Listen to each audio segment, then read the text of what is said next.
Hey there, MPCs. Welcome to Rules of Cool, where we interview very special guests, creators, gamers, designers, and world builders. I'm your host, Rem, and today we'll be chatting with Ryan Gregersen of LFG Nexus. We have a fantastic giveaway as well of a Shadowrun 6E core rulebook PDF, and you can type hashtag RemPC in the chat for a free entry to win. The drawing will be done at the end of today's episode of the one-shot show, Heroes of Barcadia, which is coming up right after Rules of Cool. You can also get bonus entries by donating bits or subscribing. Every 100 bits gets you an extra bonus entry, and subscribing gets you 7 whole bonus entries.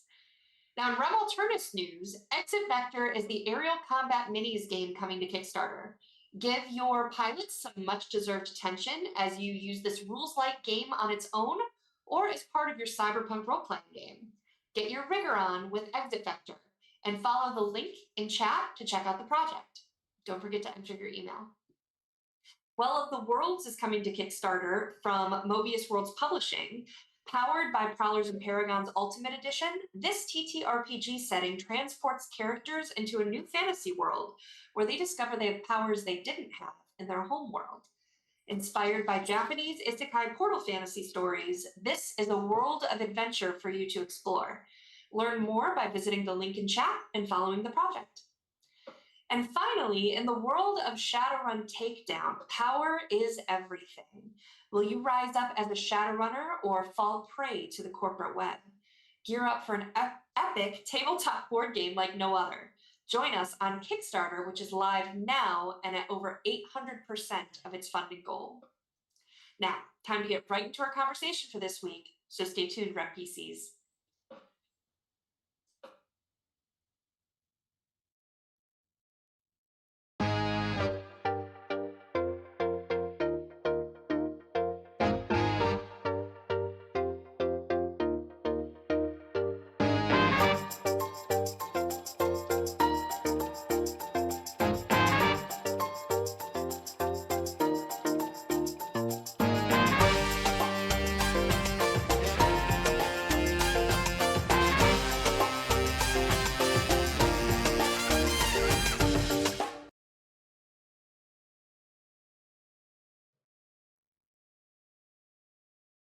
Welcome back, everyone, and welcome to our guest for today. Hi, Ryan. How are you? I'm doing wonderful, Rem. How are you doing today? Awesome. Great to see you. It's off of our weekly Friday meeting here, so I feel like, what day is it? Yes, it's a little off-putting, a little bit later in the evening too. So, but thanks for having me. I really appreciate it. Awesome. I'm looking forward to talking with you and sharing some of what we've been working on with Absolutely. everyone on Gen Con TV. But to start, I always love to ask this question to my guests. What is your history as a gamer? How did you get started? How much time do you have? 49 minutes. So history in gaming started relatively young. I can go back to the point in which I was scavenging down in the basement and I found my dad's old Pong machine. Ooh. Oh, yeah. Awesome. That you had to like, and I was always a little more mechanically inclined. So I was like, okay, so I plugged this into the antenna spot. So I plugged it in, I turned it on and, screwed everything in place and hooked that up. And Dad came home and I was playing Pong. And then, we got Atari 2600 after that. Ooh. So, yeah. So the OG. Well, yeah, I'm a little bit old. So. But that's awesome. So it started your love of gaming. I started my love of gaming. Awesome. But from there, I moved into, I went and visited some friends of my mom and dad's. And from there, it was like, I'm sitting down there hanging out with this boy that I've never met before. And he pulls out this like flimsy notebook of like, with some cool artwork on it. And it was the Dungeons and Dragons basic blue book rules. And he had the red book. And so we were just going through this all night and I became fascinated with this stuff. Awesome. So from there, one of my friends in my neighborhood, he was kind of he was into games, and his parents bought him pretty much every game system. But next thing you know, we started getting into RPGs, right? So I think we were like 10, and we started taking like bi-weekly trips down to a kind of an eclectic bookstore at the time. I grew up outside in the Atlanta suburbs up in Marietta, and we would take these trips to this store out at Perimeter Mall, called you know uh, sort of the Phoenix bookstore, and they had D&D, Advanced D&D, Shadowrun, all these stuff, all the Ralph Partha miniatures. All I can say was I was hooked. Awesome. Cool. So what we're going to be talking about today is LFG Nexus and Commander Nexus. So to segue nicely from one conversation to the other, when did you first get into Magic the Gathering? So that's a interesting story. The first time I ever went to Gen Con. Really? So back in 1991, I started working. I went to a convention in Atlanta, which was at that time primarily a gaming convention, called DragonCon. Oh. Yeah. So yeah, my DragonCon attendance is legally able to drink by this time in my life. So at this convention, there was some guests there. One of the guests was Gary Gygax. Ooh. And they had released this new game that he had worked on.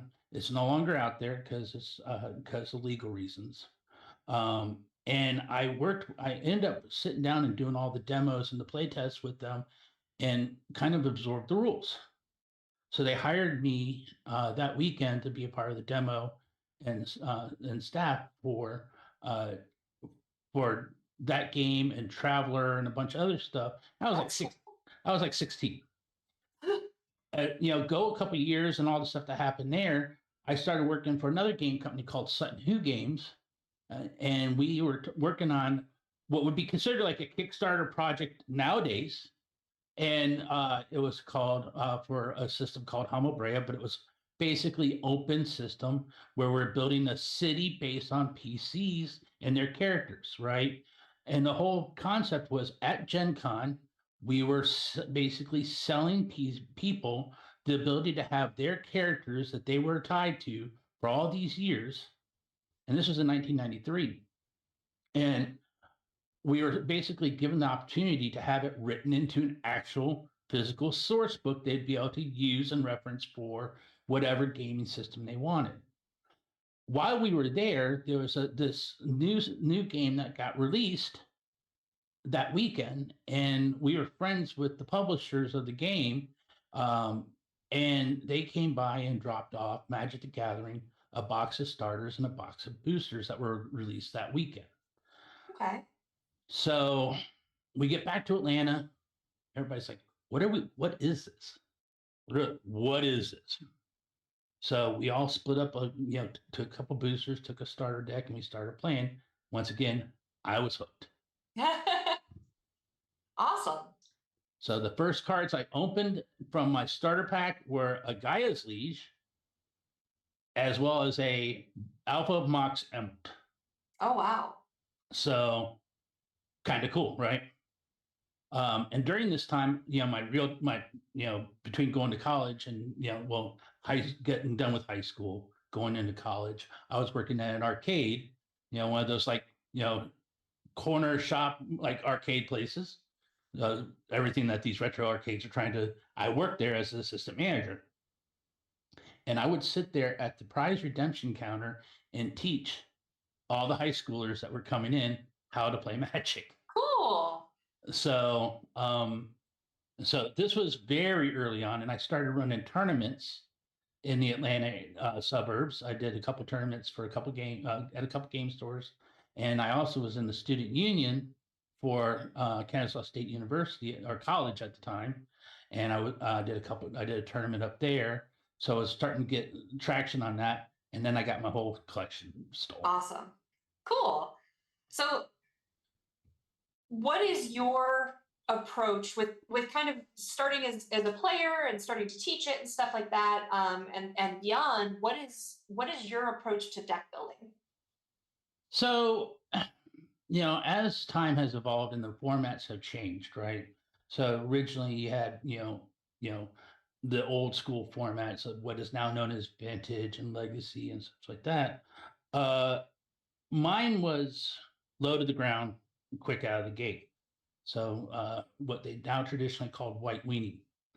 Hmm. So that was one of the first decks I made, and actually I took that to Dragon Con in 1994, and I ended up doing their spell slingers, beat the creators type thing, and I was, I did very well. They hadn't really seen the concept I was working on, and they actually tentatively offered me a job if I was Ooh. interested.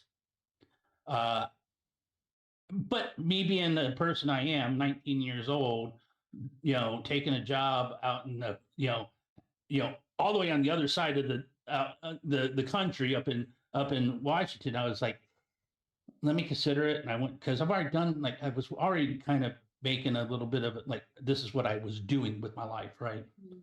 And so I talked it over with my parents. I was like, nah, no, that's not. I can't do this.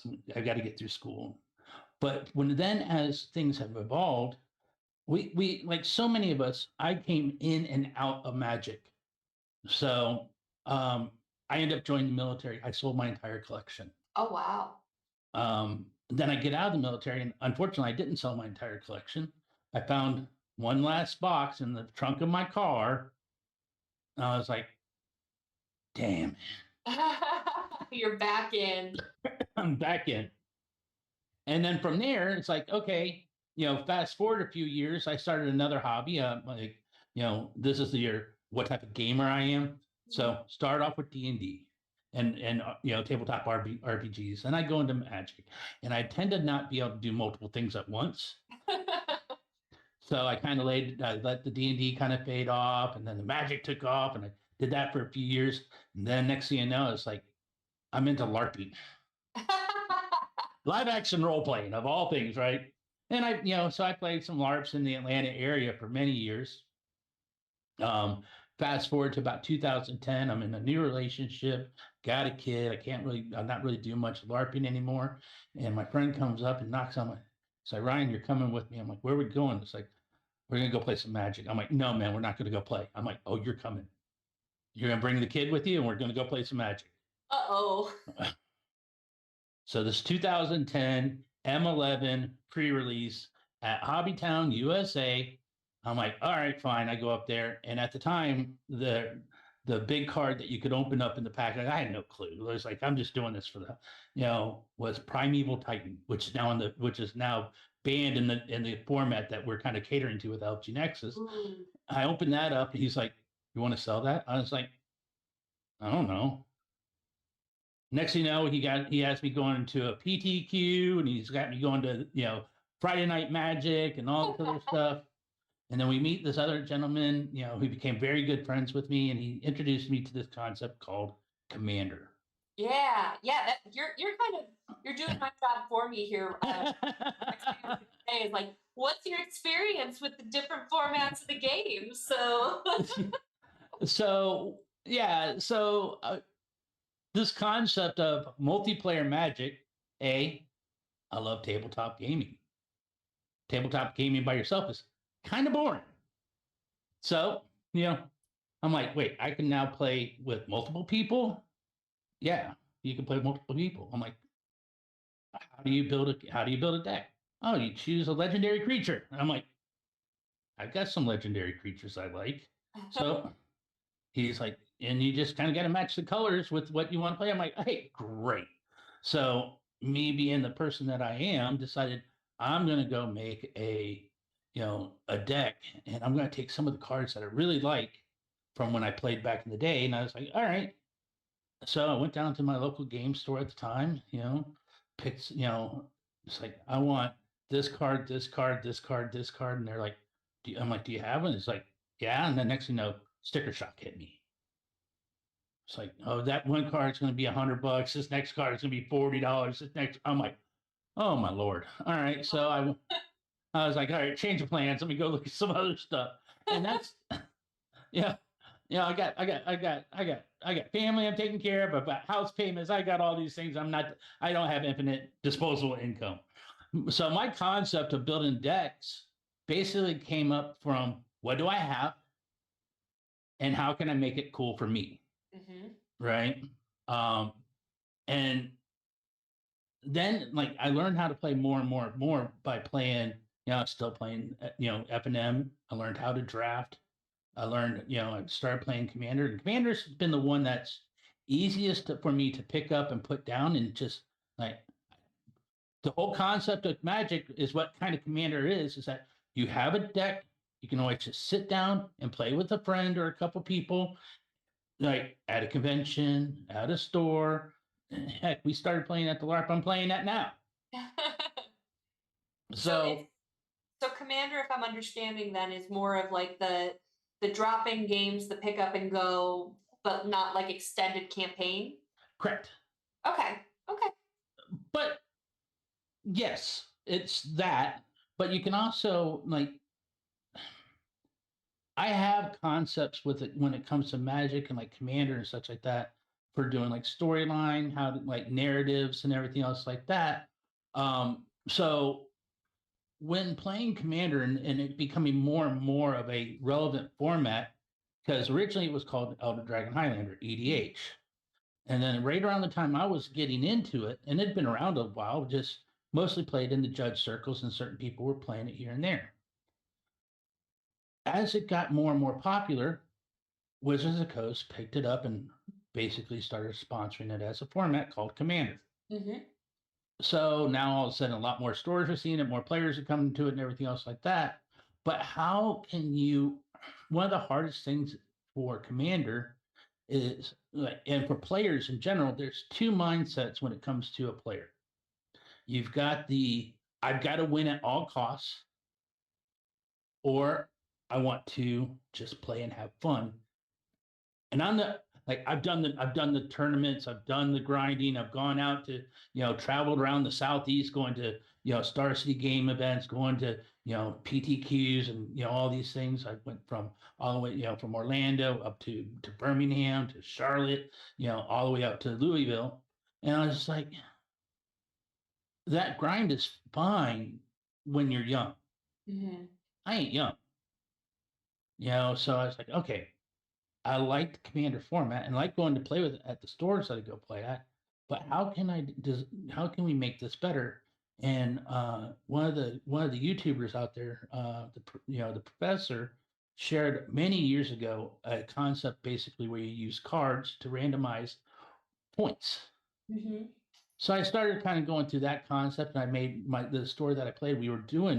Uh, we were doing a narrative, like here's a sheet, as people do certain things, and it's like that's fine, that's cool, but then let's do this. So me and the owner of the store, his name's Sai, I said, hey, let's look at this video, let's look at doing this at the store instead. And he started doing prize points and everything else like that, and we came up with a good number. And then we started doing narrative kind of, it's not just about the win, it's about how do you achieve the achievement point base. Mm-hmm. So, you know, and that we started doing that, I think, in 2017, right? And still does it every Saturday. Wow. So, Wow, that's awesome. yep.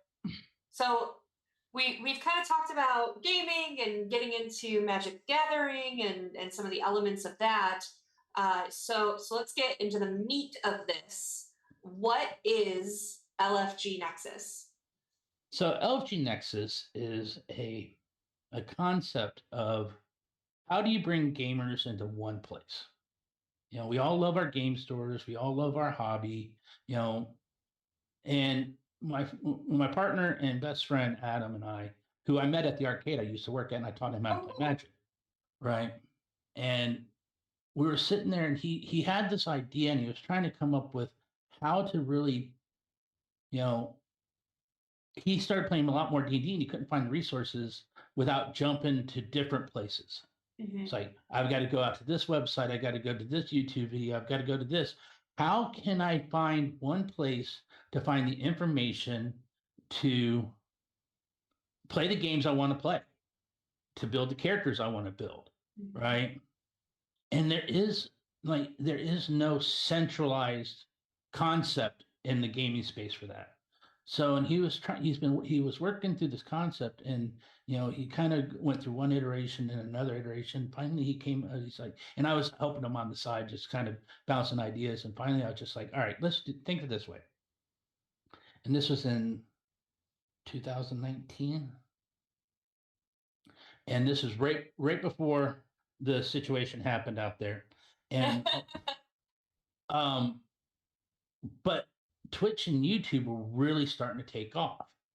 And one of the things that drives me crazy, but I understand why they do that. It's the, hey, if you like content, click the bell, subscribe to us, share, make a comment, right? That type of stuff. Support us on Patreon. Find us XYZ PDQ, right? Why can't they just say find us on LFG Nexus? And that was the concept. How can we give it so that content creators, people that love their gaming hobby, can give an archive and a place that people can find them and support them, and grow their personal communities and brand themselves. And that's what LFG Nexus was pretty much fundamentally about, is giving you a single point access to all the things that if you want to do a meet and greet, do you want to, sponsor an event? Do you want to, share your Twitch stream? And, we have it on our site right now that you can watch like 9 streams at once. With a focus on gaming, right? It's all gaming. So it's the down and dirty is social media for gamers. Correct. Whether you're a player, content creator, a store owner, whoever you are, if you're gaming related, that's the place to be. Correct. Okay. Right. But with it's your narrative, it's your story. You can cater the content that you want to see, and like one of the big pushes that Adam and I've had with Adam in this is, even nothing can run for free. Everybody thinks it can. It can't. Right. So you got to have some advertising. But we get to cater that content.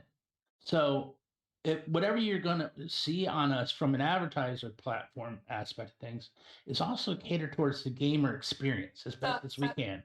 So you're not just going to see HelloFresh ads like we all see on Twitch and stuff, and podcasts and stuff like that. You're going to see gaming related ads. Yeah, gaming related ads. Like one of our big sponsors in the beginning was apartments.com, right? Because one of the thoughts was, well, you guys have to have a place to live. Well, how do you find, like, for e-gamers and video gamers and such like that, this is where you're going to find your fiber, who has fiber access, what type of internet connectivity. So that made sense to me. Mm-hmm. And I was like, but like we want like the gaming chairs, we want Catalyst Game Labs, we want stuff like this in our platform to advertise over the big conglomerates that just want to shove the same stuff over in your face over and over and over again, making it more dedicated to the gamer experience. Yeah. So, and my first involvement was sitting with him at the gaming store, kind of coming up with this concept of what is this iteration of LG Nexus going to be? And, then the world blew up a little bit, and we're sitting there going, hey, we got some time to really put into this, but we don't have a lot.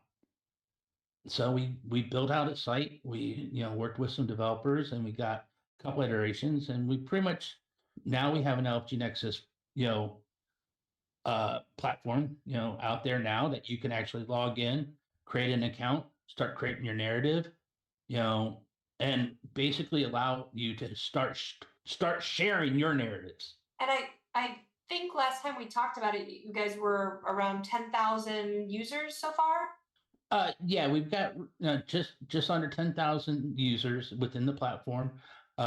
We are very grassroots. We're not doing a lot. We're not doing, we're trying to do more marketing and everything else like that. But the thing comes down to it is it's adoption. Everybody's so hard to break away from what they're used to. And now all of a sudden you're sitting there going, oh, there's something else out there. Yeah. Right.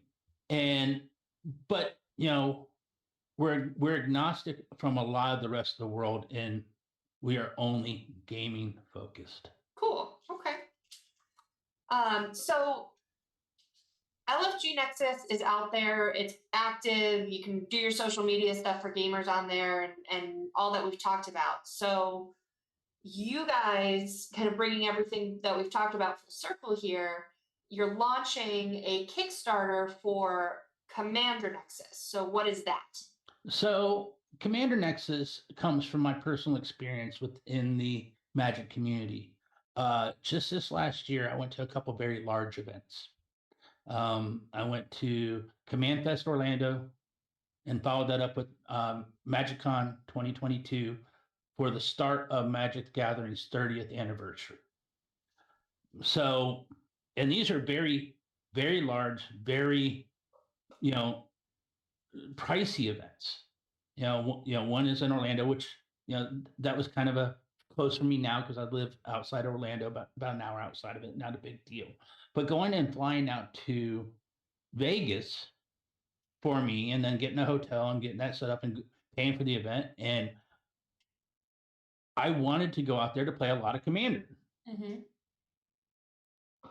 But I also like to play draft Commander, with Commander Legends and then Commander Legends Baldur's Gate, now Commander Masters. I love drafting Commander. That's probably one of my favorite things to do. I couldn't. They had already sold out a lot of their stuff that you could do at MagicCon, and at Command Fest Orlando. They had all the Baldur's Gate stuff you could do, which was great. Baldur's Gate versus now Baldur's Gate 3, which I've been playing that too, kind of all tied together. But I could not find, I'm not the most outgoing person. I may, when it comes to social, it takes me a little while to warm up. But how do I, it's just me in a room full of 500 people. How do I say, hey, anybody want to play Command? Do you guys want to play some Command? I'm at a big old event, right? Anybody want? It's and then on top of that, the games that you play, you've got, somebody is wanting to play CDH with a bunch of people who are playing with precons. It's all right, I'm good, but I can't. I just want to go out and I want to grind games, see some cool decks, meet some new people, make some connections. So how do I bring the social element together for that Commander wants to pride itself on within these larger events? And then, so, where we met you at Gamma this year, I'm sitting there, I'm like, Adam, I think I have an idea. And then Mark, I think I got an idea. What's that? It's let's make a platform that will cater to Commander. It's just the Commander portion of Magic, because they've covered the tournament side, but let's look at doing a platform that would do the multiplayer side of things and allow you to opt in, opt out, so that you can say, hey, I want to play some games. Well, let's just make it an automatic hand raise. Hey, if you want to play a game, click the button. If there's multiple people available, it will give you a table number. It's meet your players at table 30. Right? And I call that the icebreaker method. It's hey, you're at these bigger events and you want to play. If the organizers using the system, they could say, let's set these tables up for icebreakers. So the idea for Commander Nexus happened at Gamma? Yep, right after you left. Dang, and 3 months later, you guys are ready to launch a Kickstarter. Yeah, that's basically it, because we've already been investing in a tournaments and event platform And then all of a sudden we're like, hey, what is the one part of this? Everybody knows tournaments and everybody does that. But I love those people. It's the others that don't get catered to. Mm. The social gamer, we just want to go and play, Wingspan, or we just want to go play, of all the games, Monopoly or something like that, right? Go to some old school. Or I want to play some Commander. I love Commander. At Gamma, I would love to have gone down to one of the casinos, had a drink, and played Commander and just say, hey, meet up, down in the sports book area at the table down there, and we could play some Commander. So what you could do with Commander Nexus then is create that event where you could say, hey, in Reno, Nevada, at this casino at this time, Exactly. play this game, and we have space for 4. Yeah, that's legitimately it. It's like you can go down to that level of microcosm of Ryan Gregersen, will create this event at this location to start here if you're interested. And anybody who might, and it's geolocated to the point to say, hey, if you're looking for a game, it could even ping you and say, hey, hey, somebody just posted a commander game in the area. Are you interested in joining? Cool. Okay. So let's walk through the so we talked about what it is. So it's basically connecting gamers to be able to play a game together in an area or a place. So let's think of it first, because like you said, you can create a game or create an event, but you can also find an event. So let's think of it from a player's perspective. So I'm on Commander Nexus going, I want to find a game. How do they do that? So we actually have a radius effect where close nearby to you. If anybody's created the event, you can see it and you can log into the platform, see it itself, be able to share, what you are, find what you're looking for, right? Say the local game store might have an event going on, somebody might be wanting to play at a local bar or coffee shop. It's actually a lot more popular than a lot of things. Like in Atlanta, it's like there's a couple places like, hey, I'm going to go to Battle and Brew, or I'm going to go up to this coffee shop, Thousand Hills Coffee up in Alpharetta, where they've got like all this nice game. They have board games and they play Magic and they can do DD. So the idea was, let's make a thing that allows people to find it within the area. They may be visiting or whatever, but the whole concept of I have my deck with me. I want to find somebody to play. I can even set up, say, hey, if you're cool with it, hey, I can set up. Anybody interested in playing Commander, you sign up for the event, you can come over to my house and we'll play Commander. Yeah. So again, from that user perspective, so they can find something local to them when it's going to be and stuff, and then they click that they're interested. And they can register for it and say, hey, I'm going to show up. And, you can actually add some however many people you want to allow. So are the events paid or free? So at the initial onset right now, we've set that all basically user access is free, but from there, if you want to kind of more or less create events, there's going to be a nominal charge on that per month, but it also comes with some, and the other side of it is the analytics we're trying to include in this. There's a bunch of other stuff. I mean, pay to play, rather than the platform itself. So it's subscriber level, free to access, but you can pay to get more access. We'll talk about that. But if I'm a player and there's an event, that's up to the organizer. Oh, the organizer can choose whether to make it a pay to play or not. Correct. So technically, even though the event organizer might be charged a subscription fee to be able to run events, they could offset that charge with the cost of the player. Correct. Okay. All right. Cool. Okay. So player goes in, player registers, knows where to show up and win. Now, one of the things that I really liked about it when you, like you said, you kind of get your table number or whatever. But once you play, you can also track who the winner was or who the what your points were. Can you explain that a little bit? Yeah, it's called. Hold on one second. Just give me 1 second. Sure.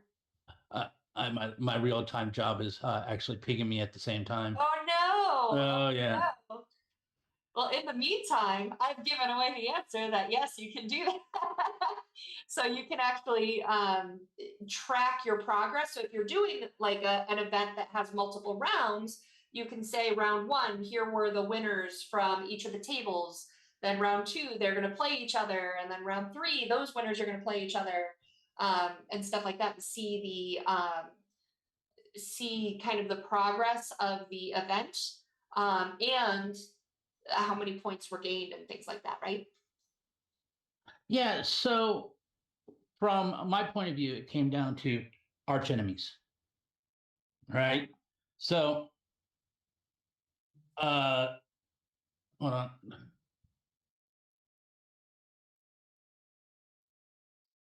So there's arch enemies in the. So not necessarily like. So there's players that you play against that you kind of like mainly in stores and everything else that you just have a losing track record, Mhm. right? Like how well have I done against Rem, right? So I can like if they're unique identifiers, like hey, Rem and I have played 20 times and I've won 5 out of 15, Mm. right? It's like okay, this person. So you can start kind of seeing how you're gauging yourself, right? Okay.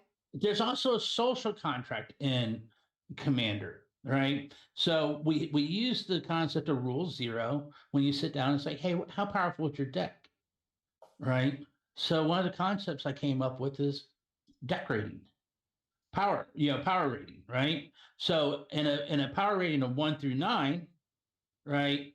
I might think my deck is a 7, right? You know, but other people may think, oh no, man, you're a level, you're a little bit higher, or no, man, you might be a little bit lower, Okay. right? So I put my power rating like next to the deck that I'm probably going to play, and you can make deck registration a possibility. You don't need it. You can say hey, but you can also see like what that person, how good that person is, because as much as a deck could be really powerful, the player is just as important as the deck, Yeah. right? And so my understanding then is, so not only can you do all this event tracking for like who won against who and how many points there were, but if you want to drill into the person that you played against, you could see if they show it. Yeah, Um, you could see how they built their deck. You could see. it all comes down to how open and how inviting people want to be in their concepts and designs. Cool. So Okay. right, and once again, coming from my point of being doing a lot of game design, game development in the past, also doing working in LARPing, which is social constructs, helping run them. And then and playing in them. The idea is how open and communicative do you want to be about you as a person and your deck constructs, how how these work, and then the analytics that go behind this, kind of give you a good gauge of all right, if I'm going to, and this is good for the shops too, because when I step into bearded brown coats here in Ocala, Florida, where I play at when I'm down here, it's like, what's kind of the average power level I'm walking in for that store, Hmm. right? Or what's so how good of players are at that store that consist. Interesting. So these are all analytics that can be generated for each location that people create things at, for individuals, for players, for decks, for commanders themselves. The whole idea is if you share the information and make the information readily available, then people get better. Yeah, I like that, and I really like the element. I've been focusing some of my questions around the player, but the event organizer, whether it's a player that just wants a group to play with, or whether it's, we've talked a lot off the interview about store owners and being able to organize events in a way that's helpful and Yeah. grow their communities, because we love our FLGSs, right? We don't want them Local gaming stores are the heart and blood of any community. Yeah. Right? If you're not supporting your local game store and making things better for them and their community as a whole, you're kind of failing, both as a business and a concept. Sure, you go down to the toy store and buy, board game X, Y, and Z, but I'm not going to find the people to play it unless I go to special events, right? Or I'm having a family game night, sure, right?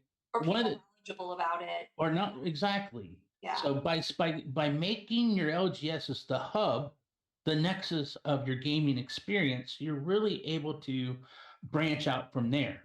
That's what happened with me. That's awesome. Starting in an arcade, going to local game stores, helping run tournaments at game stores and at colleges, right? Going to do demos at conventions, all these things build that social community, even more so needed now than it's ever required. We just spent 3 years, in a lockdown mentality of, I don't want to leave the house much. Mm-hmm. Right? People are craving social interaction. We have generations of people that have grown up on Discord, TeamSpeak, where my only friends are on the other side of this camera. Now they're wanting to get out there and have a social connection with people. Yeah, all my friends are nationwide. It's right.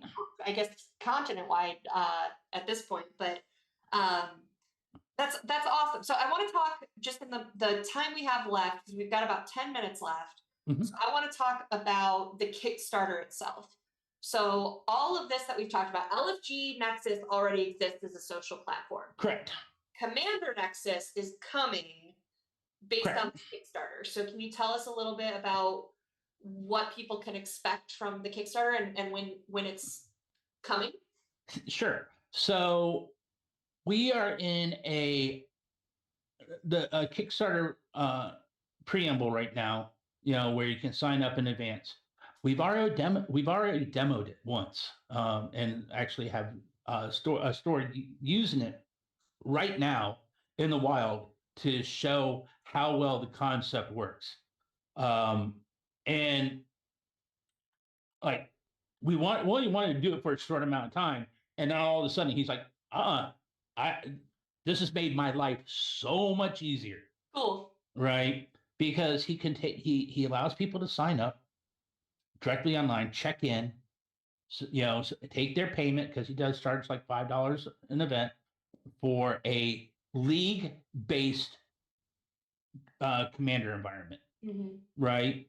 So, and it's just, they don't have to sit there and do manual pairings. They don't have, everything's automated for him. He's like, that just saved, for a store owner, all that is time and money, right?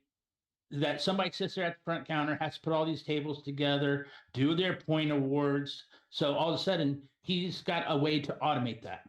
Mm-hmm. So the Kickstarter is to help really flesh this out, add the analytic aspect of things, build this and take this for people that really want that true interactive, I want to find a game, and be able to bring that to another level for the Commander product as a whole. That caters to them, the Commander player. And even from there, by doing this, I work in IT as my primary job. The best development is something you can build upon. And building this out into the board gaming and RPG communities, Mm-hmm. right? And taking these ideas and allow them to set up events for whatever game you want to do and show them, and actually be able to take the registration. So, get all your players set up, show where you're going to be. So, yeah. So what on the Kickstarter itself is kind of paying for the development and the costs that come with creating an app like this. What are some of the reward levels that are going to be available for backers? So one of the reward levels that I think is great so far is that we've had a cut. We've been working on the integration between LG Nexus and us and and the Commander Nexus. They are separate entities unto themselves, but they integrate with each other. Yeah. So basically giving you some tier increase capabilities on LG Nexus, allowing us to build out the Commander Nexus even further by adding the narrative, the league tracking, um, you know,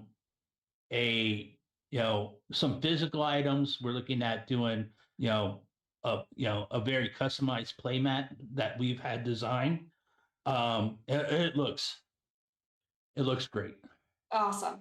It looks like the artist we have has taken the vision that I kind of myself and Adam and have put together and have created this characterized storyboard playmat for characters in our stories, right? And people will come and go, and we've thought about even starting a comic book off of this. It's gotten to that point, and then doing the analytics, and incorporating deck builders, commander, levels. So there's so many different points of, possibly even a deck box, customized deck box. How can we better the player experience as a whole? Cool. So both physical rewards, access levels, and those kind of digital rewards for Correct. the LFG Nexus or the Commander Nexus platforms, and that kind of stuff. But really, it sounds like it's largely that grassroots, like we said earlier in the interview, where the community that is interested in this kind of access to be able to game together, find groups, create events, Correct. coming together to help build this and make this a staple for the Commander community. Exactly. Cool. Okay. Awesome. So we have dropped a couple of links in the chat just to let people know where to find this. So first of all, on the screen, you can go to lfgnexus.com to subscribe today to LFG Nexus, since that is already live.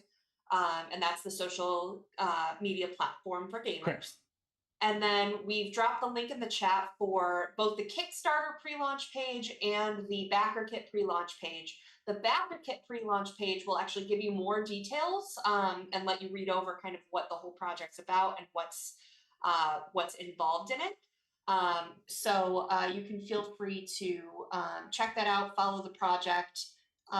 We've got, Tyler is feeding me stuff to talk about here. He just gave me the rewards graphic for the Kickstarter. So we've got for $20, you can be a supporter, which gives you lifetime access to the Commander Nexus, and your name will be listed on a dedicated thank you page. By the way, some of these might get tweaked once or twice more before we. Yeah, nothing is solid yet. We're still in the release phase, and it's huh. Go ahead. Yeah, we're still in the release phase, and we've been working hard to come up with what the levels are going to be, but we're always flowing with ideas. Yeah. And quite honestly, this is based upon the community, and if you have an idea, if you want to add to it, you think something would be good, info@lfgnexus.com. Awesome. Share us your ideas.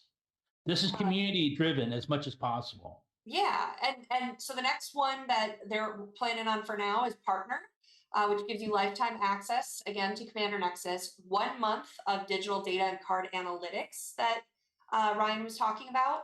You also get an enamel pin, like your little Kickstarter exclusive there to show off that you were one of the first. At $65 is the Commander lifetime access, 6 months of digital data and card analytics, the pin, sticker, the custom art playmat that he was just talking about, and the silver early adopter badge on LFG Nexus. So you get your online clout that you have that icon. The Ultimate Commander is $100. You get the 12 months of digital data and card analytics, enamel pin, sticker, custom art, playmat, the deck box that Ryan was talking about if they go with that, early access to program betas, and a gold early adopter badge on LFG Nexus. And then there will be a retailer version as well. So where you get a business plan for the LFG Nexus business plan for 6 months and stuff like that. So something for all kinds of different levels there, depending on how much you want to be involved in kind of that grassroots movement, or if you just want access, that's fine too. Awesome, thank you, Tyler. Thank you. So with that, we only have a couple minutes left. So Ryan, I want to give you a chance. Where do people find you, follow you, find more about LFG? So I'm actually never been very upfront about that. You can just say go to LFG if that's what you want to do. It's Ryan Gregersen at lfgnexus.com. Ryan Gregersen is at LFG Nexus. You can find me on other social media platforms, either under Ryan RYAN Gregersen GREGERSEN or Traxen. My Twitch handle is Nastrap NASTRAP. All of them are characters I played in LARPing. Awesome. So thank you so much for joining me today, Ryan, and thank you all for tuning in. But don't go anywhere because we're going to be right back right after this.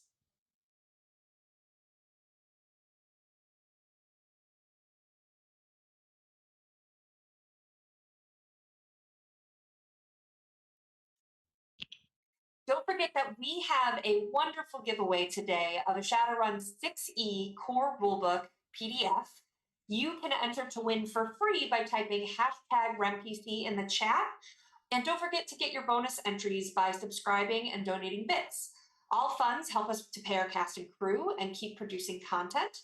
You can also pick up t-shirts and merch at our Etsy store at remalternis.com/Etsy. Thank you all for joining, and we are going to be moving on to today's episode of the One Shot Show, and our players are going to be playing Heroes of Barcadia from Roll a Crit. So stay tuned, and we will see you next time, RemPCs. Bye.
Can I just ask, what does a summoning tea kettle look like? Oh, a summoning tea kettle. It is made out of cast iron that has been painted ritually with symbols in blood, obviously, that are Oh, then coated obviously. and shellacked over so that they don't flake off, that way it can last for centuries. And we use a nice clear coat though, so you can see them quite nice, quite clear. We mix in with the blood, we mix in the iridescent paint, so it gives us a nice little beautiful shimmer, especially as it heats up. And as you heat it up, that's where the magic happens, because that is when all of the symbols start to glow and get bright and beautiful. And as the tea kettle whistles, that is the summoning ritual complete. If you have an interest in using the summoning tea kettle, or taking part in any of the other worlds in our games, you don't have to have experience.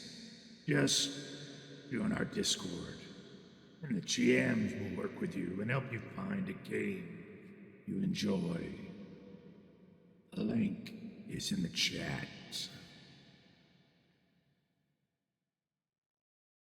Ready to level up your cosplay game? Check out the Geek Forge on Etsy. With a variety of props to give your photos that extra spark, you'll find just what you need. Hold magical fire in the palm of your hand, or take a potion to restore your mana. With a large variety of colors, you can choose your own magical flavor for your cosplay. Bring drama to your photo shoots with these vibrant props and more, all available at the Geek Forge. Are you ready to level up your cosplay?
Boo! What a spell! Spells. Spell! Spells. She says spell like 92 times. Spell, spell, spell, spell, spell, spell, spell, spell, spell, spell, spell, spell, spell, spell, spell, spell, spell, spell, spell, spell. Oh, well.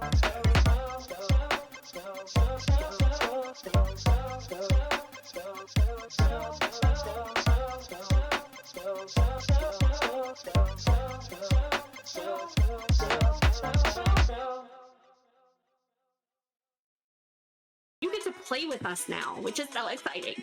So with channel points, bits, and subscribes, you can give rewards to the player of your choice. So how to do that is, no, not Bob.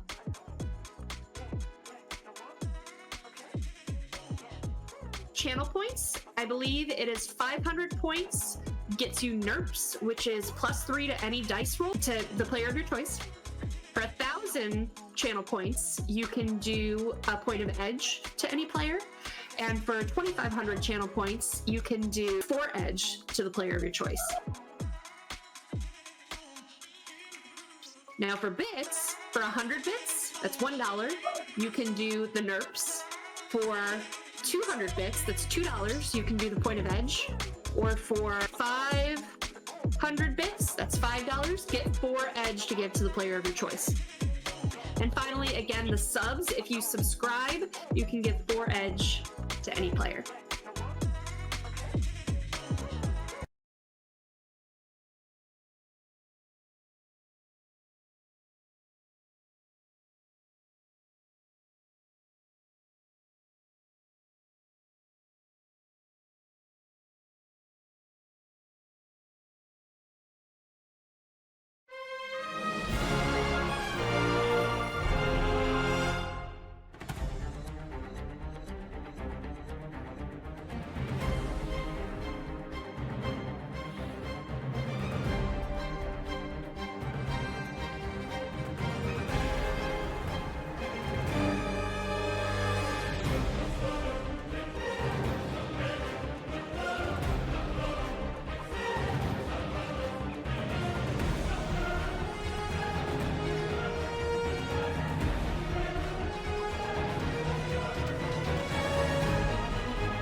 Can I just ask, what does a summoning tea kettle look like?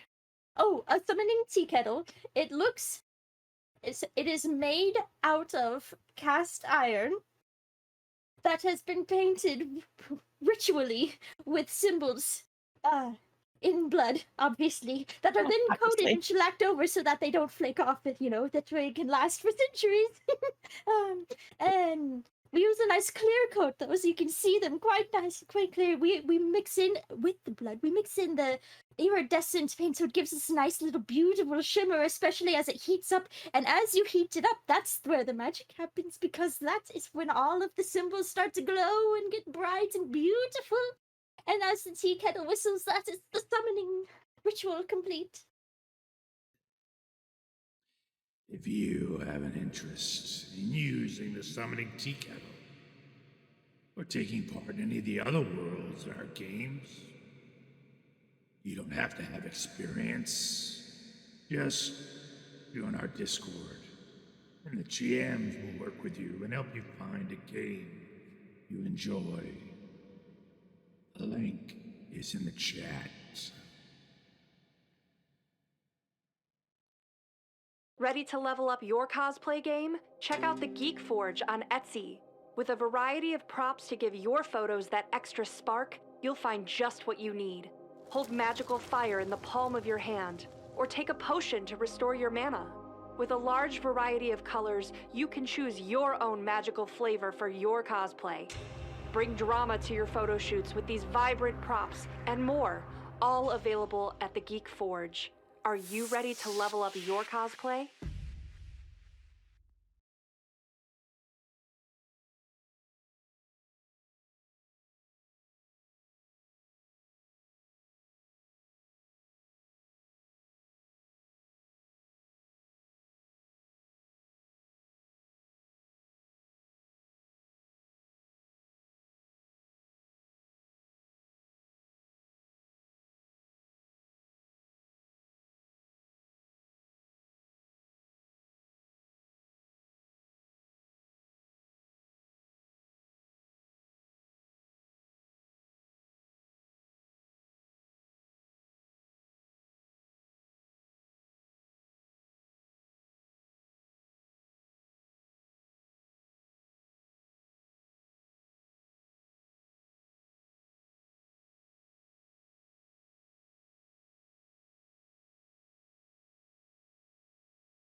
Good after evening, folks. I'm here with a wonderful crew this evening, playing a wonderful game, Heroes of Barcadia. And if you haven't heard of it, well, you're about to find out something special. Because this game requires foresight and also a stomach, which I don't have. But I do have a brain, and I am going to read these rules to you so you can understand it. I'm going to start with the first page here. Heroes from all across Barcadia have gathered to claim glory. And as you can see, we're all over the nation. Hi, guys. In the realm's greatest drinking competition, alas, on the eve of the festivities, a band of monsters have stolen all the drinks and hoarded them somewhere in a mysterious, sprawling dungeon. Is that dungeon? Do you have what it takes to outmaneuver your opponents and become the hero who reclaims the precious drink hoard? I say yes. Somebody here does have the wherewithal. Now, this game comes with all sorts of really cool things, but I think that the coolest component of this game is that each one of us has this beautiful cup that has a character on it. And on the backside is a meter that allows you to track your health total. When you take damage, you drink it down, as is such. Now, the interesting thing about these cups is that they tend to empty quickly. So sometimes you must refill them. All right. So, have you already set up the game, everybody? Everybody's already set up? Okay, great. So I don't have to read the setting up part. That's good. But how the turn works is basically that all movement is going to be made with the player's health bar cup. Now, because we are all over the nation, I believe that they will be being moved for us in some regard. There might be a little bit of translation to happen, but normally you would move your cup around on the spaces which are handily able to be used as bar coasters, even though we are totally drinking water. It is water. Each player may complete one action per turn, and there are 3 types of actions. There's reveal and enter a room, which means that if you're standing on a space that doesn't have a already revealed space, you may then enter that and reveal it. You may enter the revealed room, enter up to 2 revealed rooms that are adjacent to the room that they occupy. This player may enter just 1 revealed room if they choose, but this still counts as a full action. Attempt to claim the drink hoard. If the drink hoard is revealed, the player adjacent to it have 3 power-ups. Then they may attempt to claim it by battling the Grand Drink Guardian, defeat the Grand Drink Guardian, and you win the game. And that's how it's done. That is the simple rules. A player's turn ends when they cannot move their health bar cup any further. Between each turn, all players can play as many loot cards from their hand as they want. That is between each turn. The loot cards must say play between turns to be used at that time. Once the loot cards are played, the player clockwise to the previous player is handed the turn tracker and then begins their turn. And that's it. There's a couple different kinds of rooms. There's a starting point, and then there's some monster rooms. We can deal with that as we go. There's monster team battles. That's absolutely horrifying, and if you haven't played this game before, good luck. Then there's rewards. When a player reveals a reward, they may enter the room. Rewards grant you the loot cards or power-ups which you collect immediately upon entering, and when a reward is revealed, it remains revealed for the rest of the game. A reward works only once per game for the player who first reveals it, and they have a kind of specific look as well. Yes. So that is the rules. Who is going first? Do we know? I believe it's. Oh no, that was a different game. I think we all roll at this point, and whoever rolls highest with them. Yeah, right. First roll of the night. Let's do this. All right. You want to battle them at once, or you do want to go one? Oh, let's do rock, paper, scissors. Yeah. So what's everyone got? I got a 3. 15. 13. So swell. I also have a 3. I got a 12. I got an 18, guys. I don't want to tell you. Stores.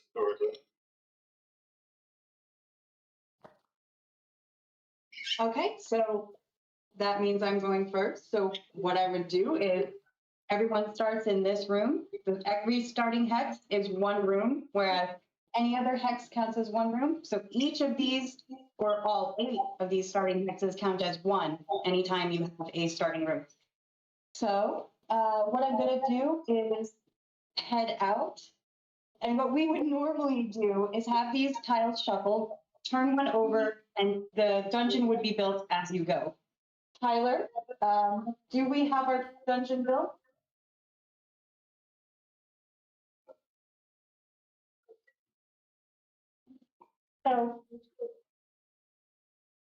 So yeah, player setup at the beginning of the game includes that as a team, you all put down one tile at a time.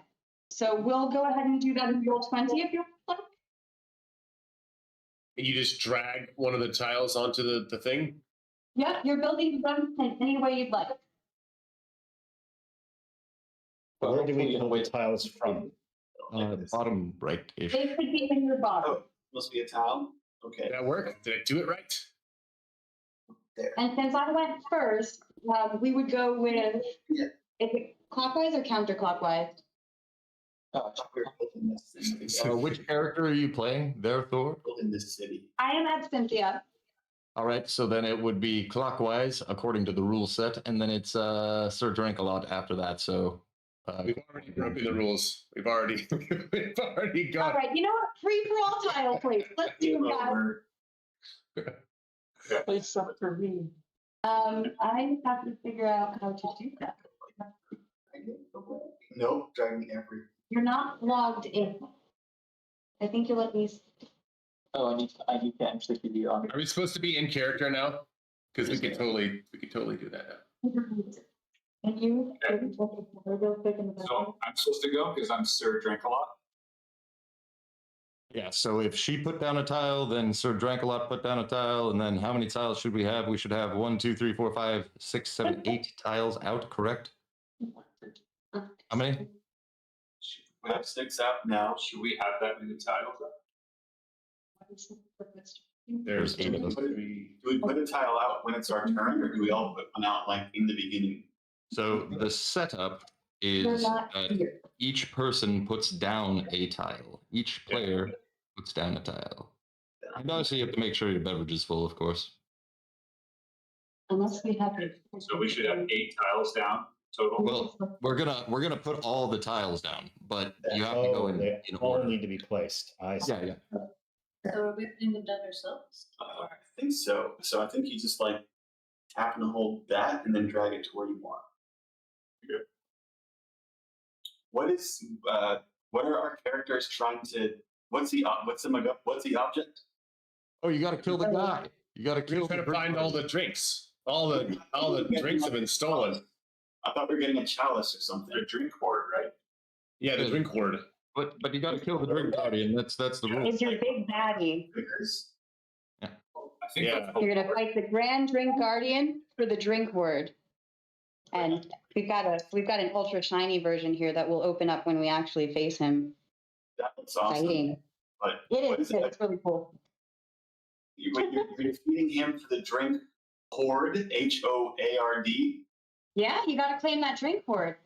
Okay. It's stolen. All Let's do it. Yeah. Got it. The drink hoard shall be mine. Is it my turn to put down a tile? I've already put down a tile. But if Oh, you guys wow. want to, It looks like many people have put down multiple tiles. yeah. Ah. Are we just putting down all the tiles in whatever order we're doing? Basically, you're supposed to take turns putting down tiles, but we can just put them all down because it is All right, let's do actually it. truly random. So All right, there we go. Now we're on board. Oh, so we're building a. I don't think it's problem though. Like meet them across the board. Building this city out of rock and roll, right? We built this city. We built this city on drunken tiles. So I don't see. I need somebody to tell me to stop singing, or else you're gonna get the whole song. Well, yeah. I think in the song you're supposed to repeat that like 50 times.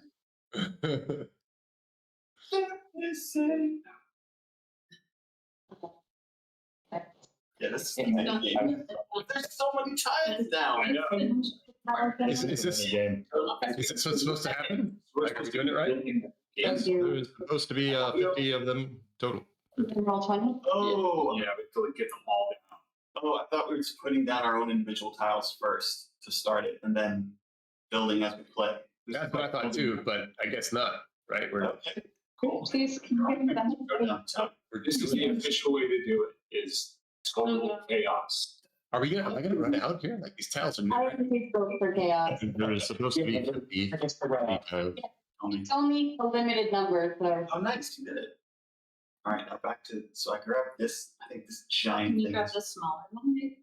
See which? But we might need this for the game, right? Okay. I'd rather forget about it too, but. Surely these tiles will run out soon.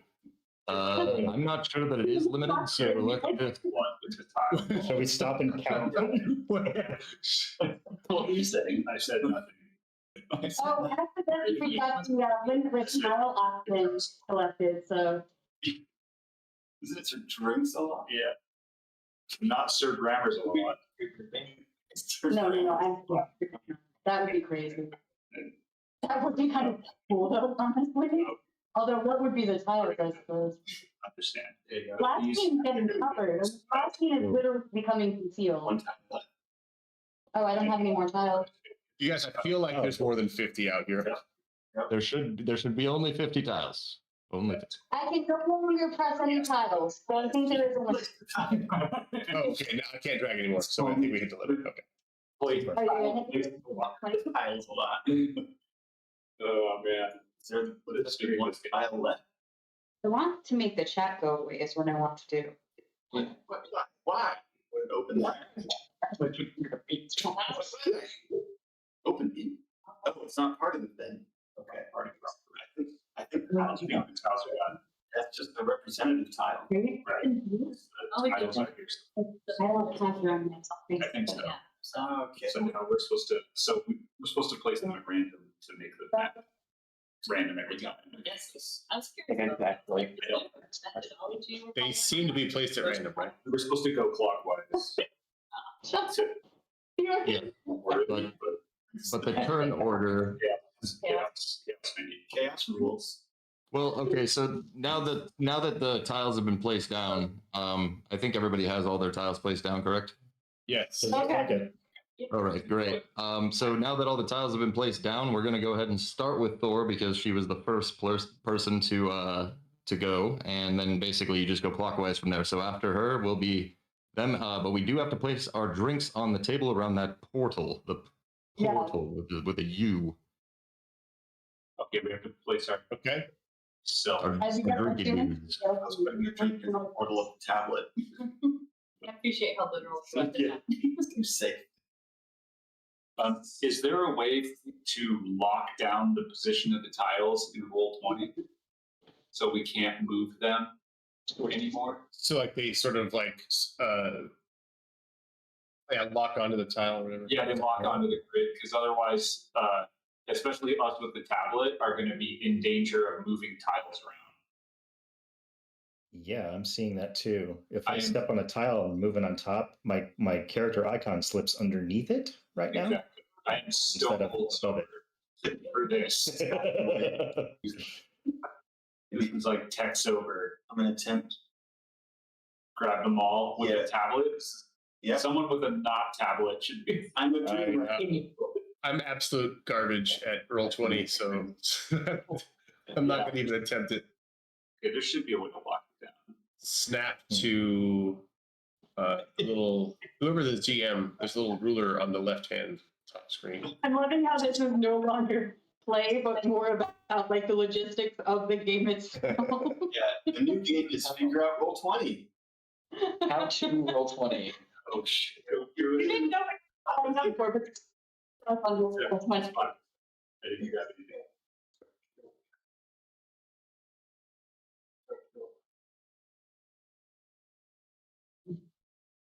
Yeah, so I have uncovered here Bladderax, the key holder. I'm gonna bring this closer to the.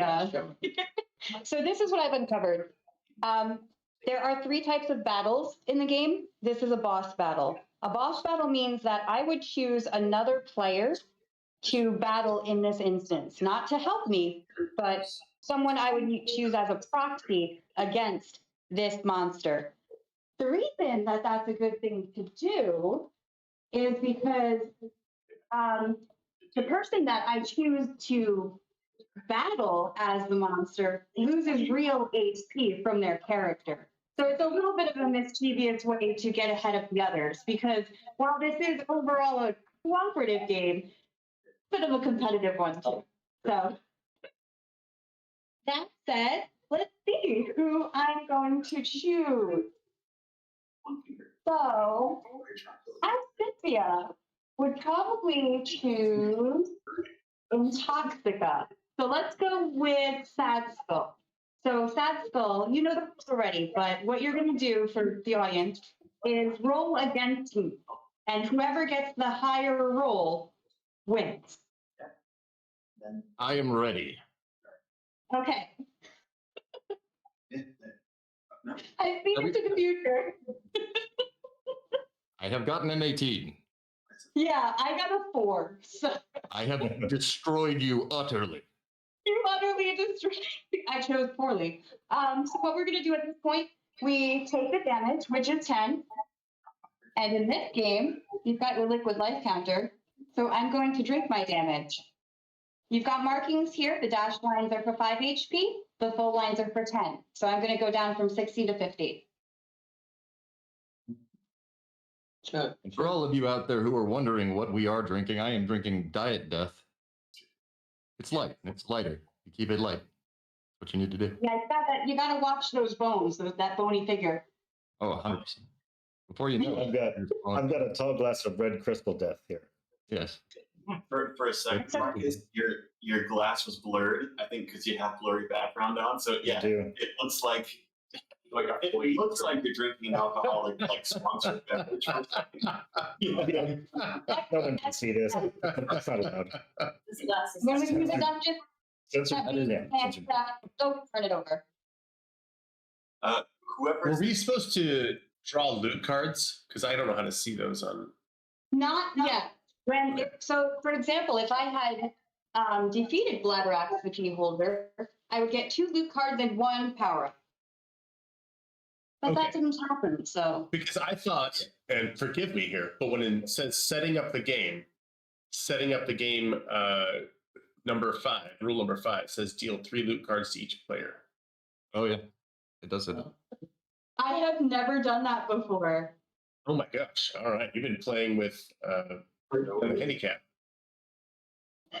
Let's do that. How do we distribute those? You just, I don't know. Can we so draw them?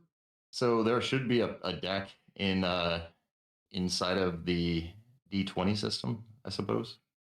And then you click draw, and you draw 3. There's a gate. Oh, there's that. They're in the upper right corner, it looks like. Yeah. So the regular code will be. Oh shoot! I drew the wrong ones. Right there. So Yeah, there's a monster deck, and then there's a. How do I put them back? I hate Roll20 when I don't know what I'm doing. There is no going back. There's no going back. Shucks. I think it would be easier if you could get rid of your chat. I have failed. So the loot is the So wait, but I just grabbed this person. What? So I'm seeing on that rail. Is it the most top option above the trap? No, it's the one that is like it's the one that's a star on the back, I think. Yeah, the diamond one, right? Yeah. The diamond. No, the diamond is power ups, guys. The diamond is power ups. The one that is loot is the star. Yeah. Oh. Okay, but I think someone Thanks a lot. So would that be under Party Pack Loot Deck that I'm clicking on to draw from? Is that correct? Party Pack Loot Deck. If you see the other one, it says Party Pack Power Ups. Not Discord. It does. It does. And the other one is Trap Tokens. That is Yes. Okay, great. Thank you. Well, draw 3. But yeah, we basically each need to have 3 to begin the Primus, if you will. Oh, I see. They float above our character, our player, our own icons at the bottom of the screen rather than on the board game. I get it. Cool. Like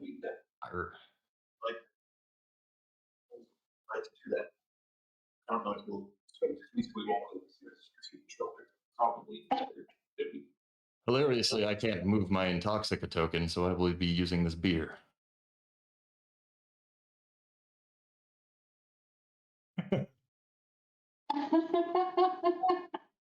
Because I literally cannot move mine off of the. Oh, no, I got Well, it's nice that somebody else can move it, but I can't. Yeah. I have my token itself. And Email. All right. Now, on to setup number 6. Each player rolls a d20, and that's where we start the turn tracker with Thor. But she has already pulled the, what was that monster again? Or is that part of the game where we just joking around? no, that was part, but we can restart if we'd like. No, that's totally fine.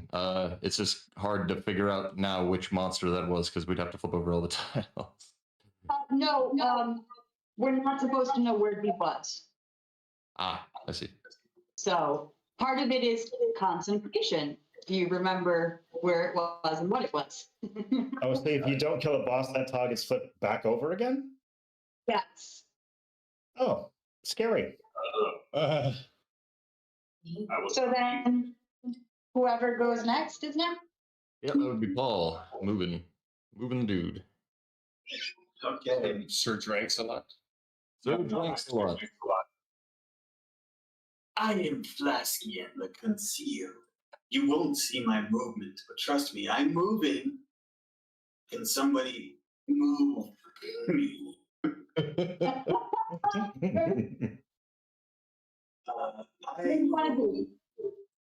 I'm pretty sure the drink hoard is over. Nope, I moved a tile. I'm pretty sure that the drink, I disappeared underneath the tile. It's going to happen. Can you? There I go. So you moved you moved so quickly southeast to the southeast sector. Here? Yeah, I don't know what I was about to press. I'm trying to reveal the flip card. I'll flip the card. No, I see. Your Flaskian sounds like someone's Trump, just to let you know. It's the best Flaskian impression. It's the bigliest impression. All right. So wait a minute. I thought you said that you were playing Sir Dranks-a-Lot. I'm Sir Dranks-a-Lot. Oh, you gotta play Sir Dranks-a-Lot. Like that's the Absenthia and then Sir Dranks-a-Lot. You're going clockwise. You shouldn't be moving. You're Flaskian. Oh man, Flaskian, you snuck right in there. That's my job. You let him go. In character. I'm just saying. I heard audio coming from that square of yours, and I assumed that it was you, Paul. No, Sir Dranks-a-Lot. It is you. You must brave the mighty dungeon of drinking to go right now. God damn it. Okay. Oh, that's your one. What's up, Jack? So I can move. I need to reveal before I enter a room, right? So I can't move yet. Okay. When you move, you flip it. I'm going to reveal the room to my north and northeast. Is someone moving you? Is that what you're trying to have happen? That would probably be better if someone could move me. Okay, so you are. So you want to go like here-ish or something? Oh, I can't move anybody. How do we ping on the board? I can attempt to move myself, but it's You just hold left click. Thank you. The broadcast.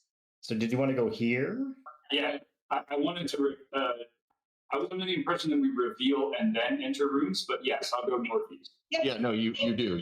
That is correct. Yeah. You Then I can would like to reveal. reveal the rooms to the north and northeast of me. Well, when you reveal a room adjacent to the room that you occupy, the type of room that player reveals will determine what they must do to enter it. So you do technically enter it, but you might get like rejected. So when you flip it over, there's stuff that happens. So I reveal in a certain sequence. I will start with the north room. There you go. I don't know if my ego can handle this game. Rejected. Think around the rules. It's very sensitive. That's what it says.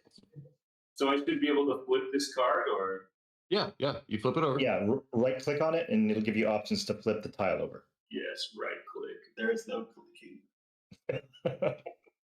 We're using a tablet. Using a tablet. An old tablet. Sasko, Aki, am I reading right that you each have twin power-ups? Okay. Are you reading right what? Something. That you each have twin power-ups? Yeah, I drew them on accident. I don't know how to get rid of them. If you can get rid of them for me, please Okay, do. I revealed a Scotch.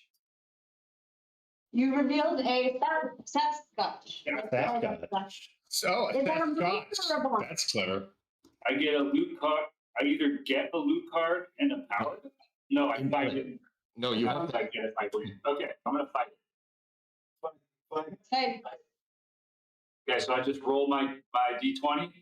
Yeah, I Yeah. guess the level there. Above 12. Sasquatch. Yep, and if you lose, you drink. Sounds good. I'm very thirsty. I'm Sir Drinks. Yeah. I can't. Getting the orientations here is going to be crazy. That's going to be on top of Oh, 19. right? Nice. Nice. I got a 19. I think I beat him. Dominated. Got him. You did. So now you have to move your Sir Dranks-a-lot guy into that room. Yeah. Problem. Yeah, because there weren't 830. Thanks a lot. Does the monster go away, or does he just persist? He's just So he- chilling. You're putting your coaster on him.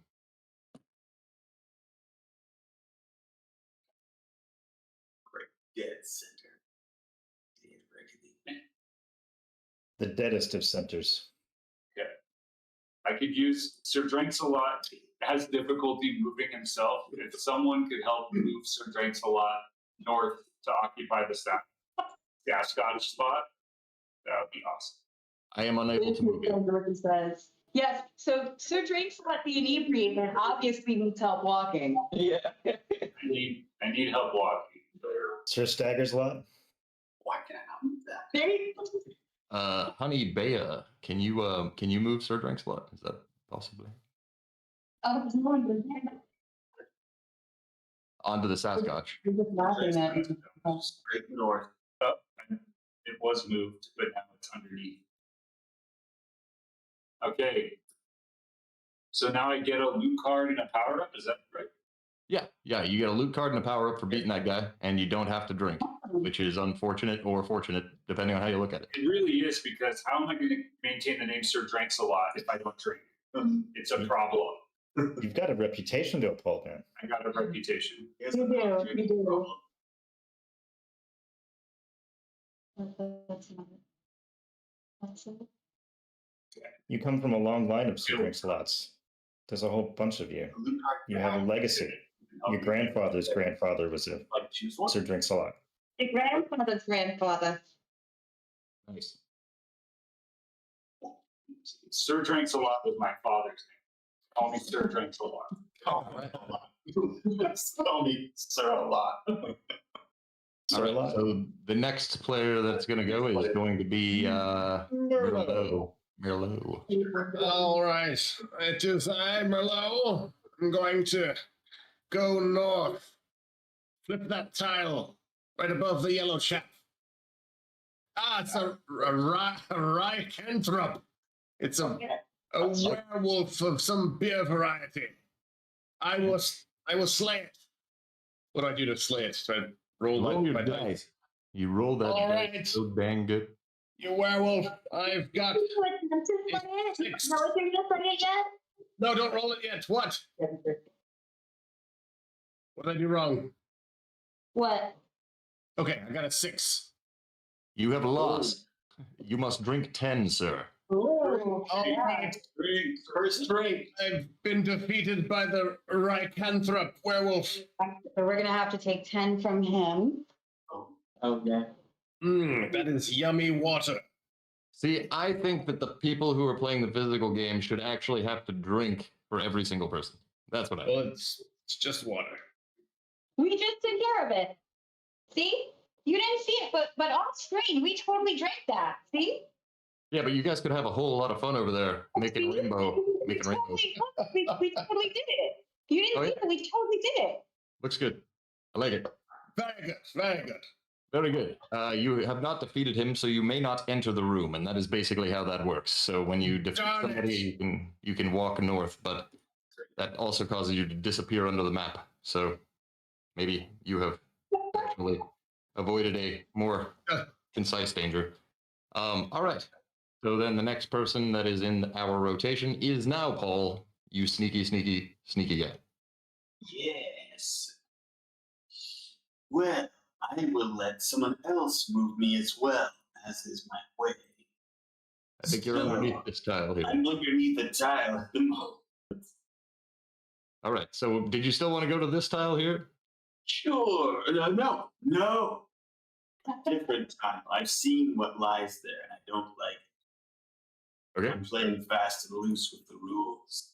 So I will just sneak my way south, pure south.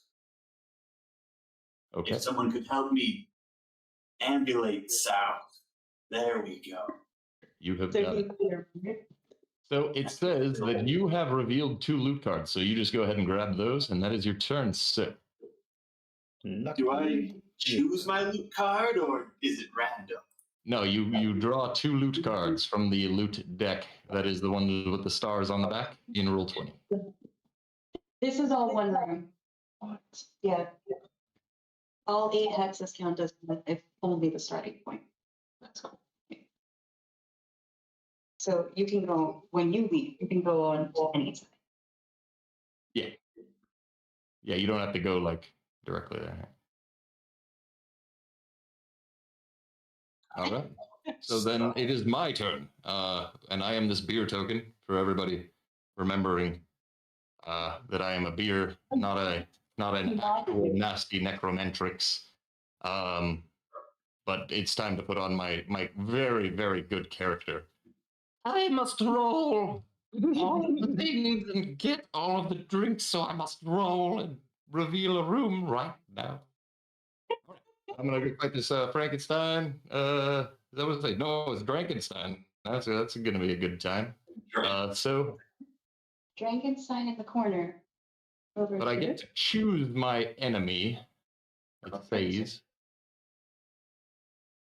So if I get to choose my enemy, Take on that werewolf, why don't you? Yes. I'm just trying to clarify what that rule actually does. Oh, sorry. That means choose one of us players to play proxy for that boss. That's what I thought.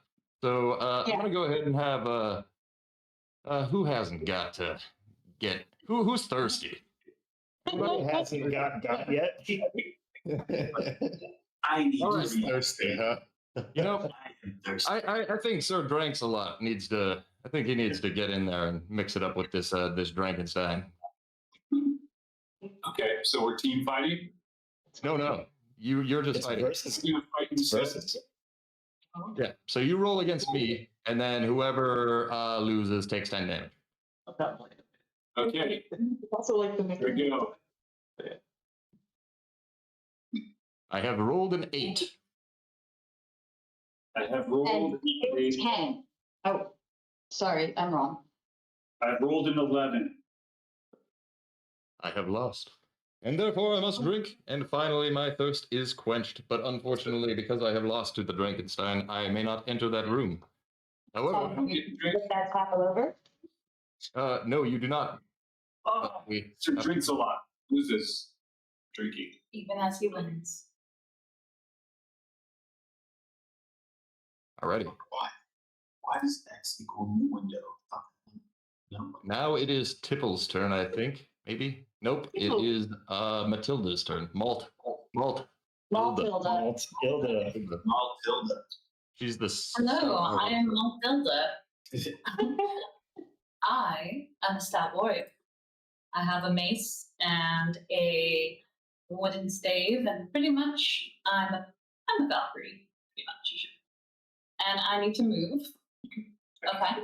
Yeah. So I think I will go to the top left corner for right now. I'm difficult to need someone to move for me. So, like here? All that fighting that's caught up with me. You have revealed the magic portal. Okay, let's grab that. Okay. Do you know what a magic portal does? Would you like me to explain it? If I understand correctly, I can use that to transport myself to other parts of the board, although that doesn't really do very much if there's not another magic portal to land on. Is it I can first, or was that? Yes, but there are a couple cool little revelations here. So, using a magic portal does not count as an action. And once it's revealed, it gets revealed for the rest of the game. A player may only use one magic portal per turn, and the starting point is a magic portal that you, Absentia, is currently standing upon. I think so. I feel like having a portal two spaces away is not ideal. Yeah. I mean, I suppose you never know, right? Sure. Not, Portal and not need it. yeah, not much to be done about it now, if I understand correctly. So, since that's not actually a turn, I'll go ahead and flip the one directly above me. What happened to the werewolf? Werewolf. Oh, was it defeated? No. So then it gets turned back over. Oh, gosh darn it. What happened to the magic portal? Nothing. It's chilling right here. It stays up. Hang on. Okay. You said you were going to take a different turn. Yeah. I have overturned the tile above me. But you So, overturned the magic portal. Bladderax. Wait, sorry. One sec. Why are we turning over 2 tiles? because you stated that the portal doesn't count as an actual turn, right? No, I didn't. Did I misunderstand? Yeah, you misunderstood. Yeah, using the portal does not count as a turn. Oh, I'm sorry. No, Okay. There's no Bladderax for you. no Bladderax. Cool. Portal. You have seen nothing. Tipple, Alright, Tipple's turn. This lawyer here. Tipple's turn to move. Nobody knows what hearing lurks. I'm a halfling bard. I am going to go right here. So east of myself. Here, maybe? Is that where it's going? The Blackout Night. Blackout Night. I think that's a boss. A boss. So you choose who you fight. pick. Oh, let's see. Hey. I love this Tipple. Oh, I'm not Tipley. Hey, wizard. Merlot. Oh, yes. You get to fight the Blackout Night. Blackout Night. Here I come. Do I just roll the dice? Yes, like roll roll. the dice. yes, the face and dice. That's a 12. And what have you rolled, Tipple? What you got, Tipple? I have a 5. So then Tipple takes 10 damage. Tipple drinks Yo. 10. Yeah, you can switch that back over. Yeah, The go Blackout ahead. no longer.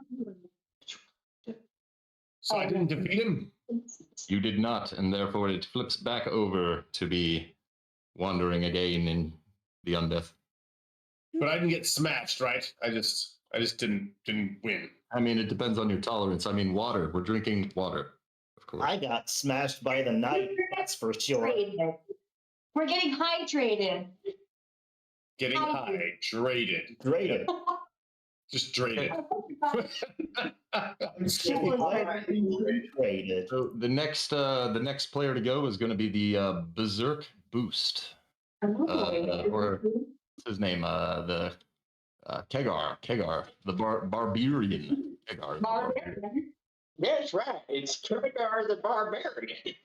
Barbarian? That's how you say it. All right, I'm going to go here to the north. Right here. Okay, spot right here. So we're gonna start kind of give you a tile there, and then we'll give you a tile there. Oh, yeah. And then here. Like it's another trap. Up here on the floor. Yeah. So we have to. He has actually not been on the board yet. So Is that where you want to go?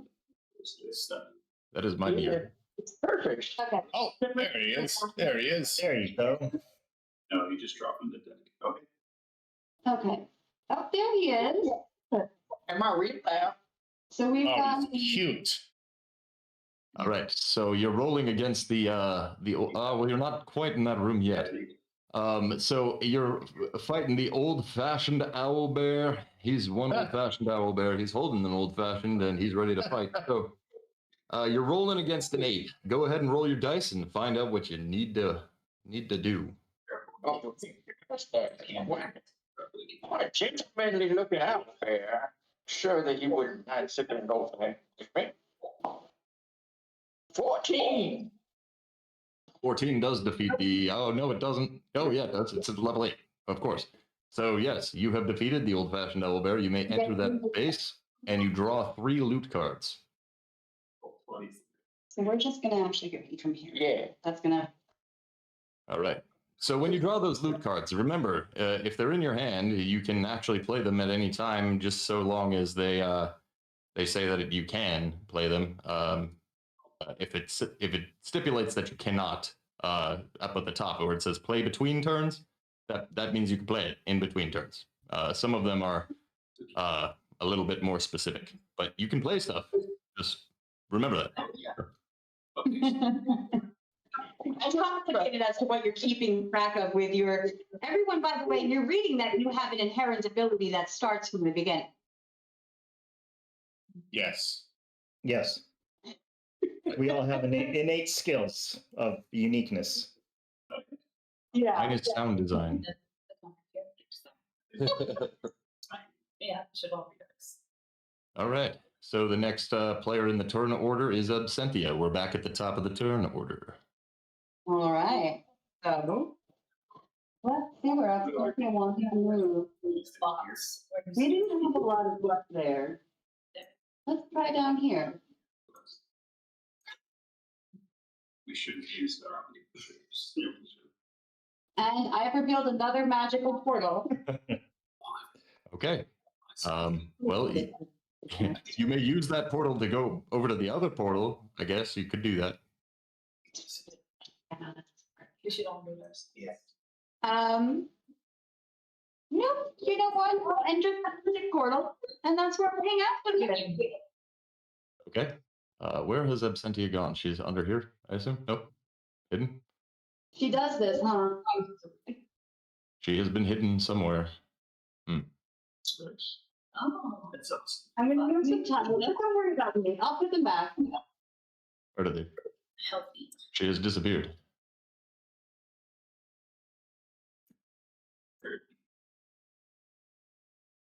Okay.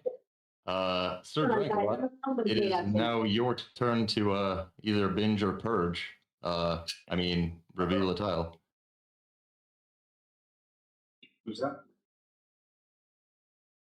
Sir Drankalot. Sir Drankalot, to the ballroom. Got it. I'm going to reveal the one to my.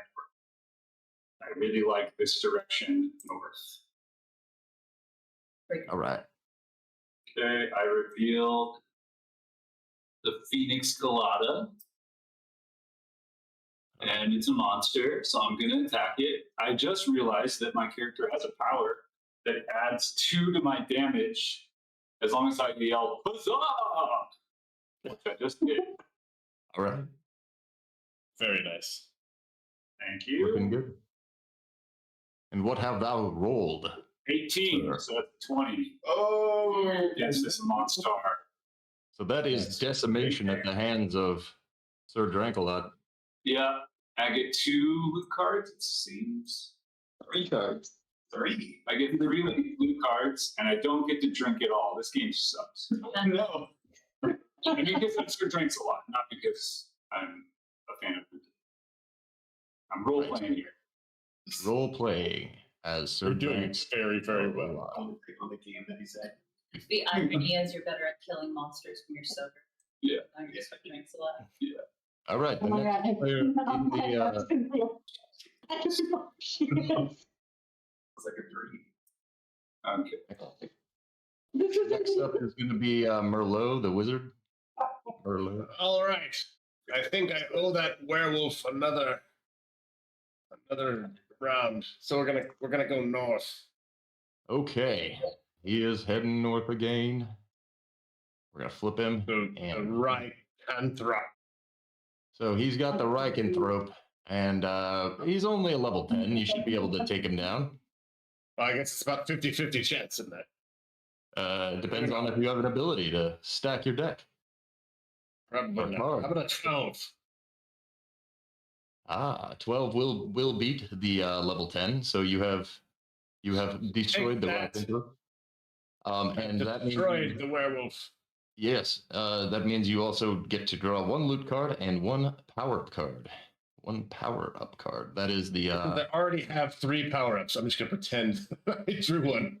There you go. Yeah, take the one in the top left, because I too have been dealt some power-up cards, so don't know how that happened, but it's happened.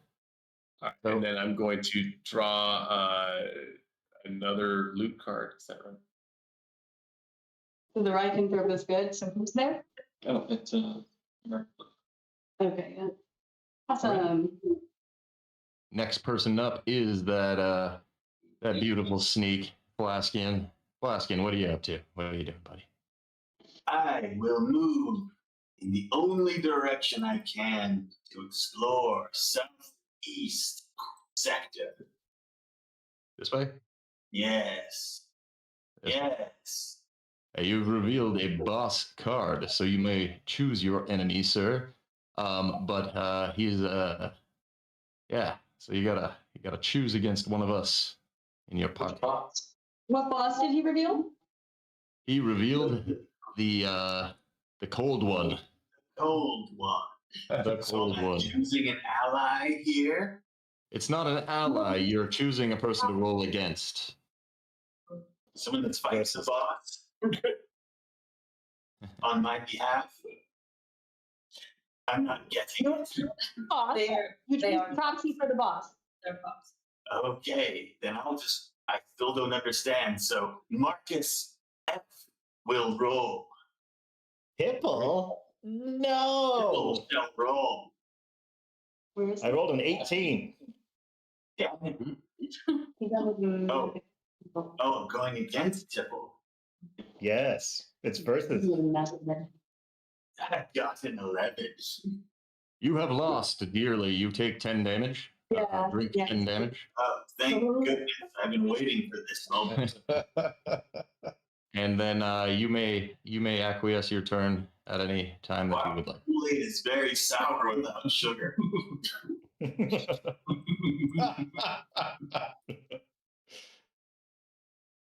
All right.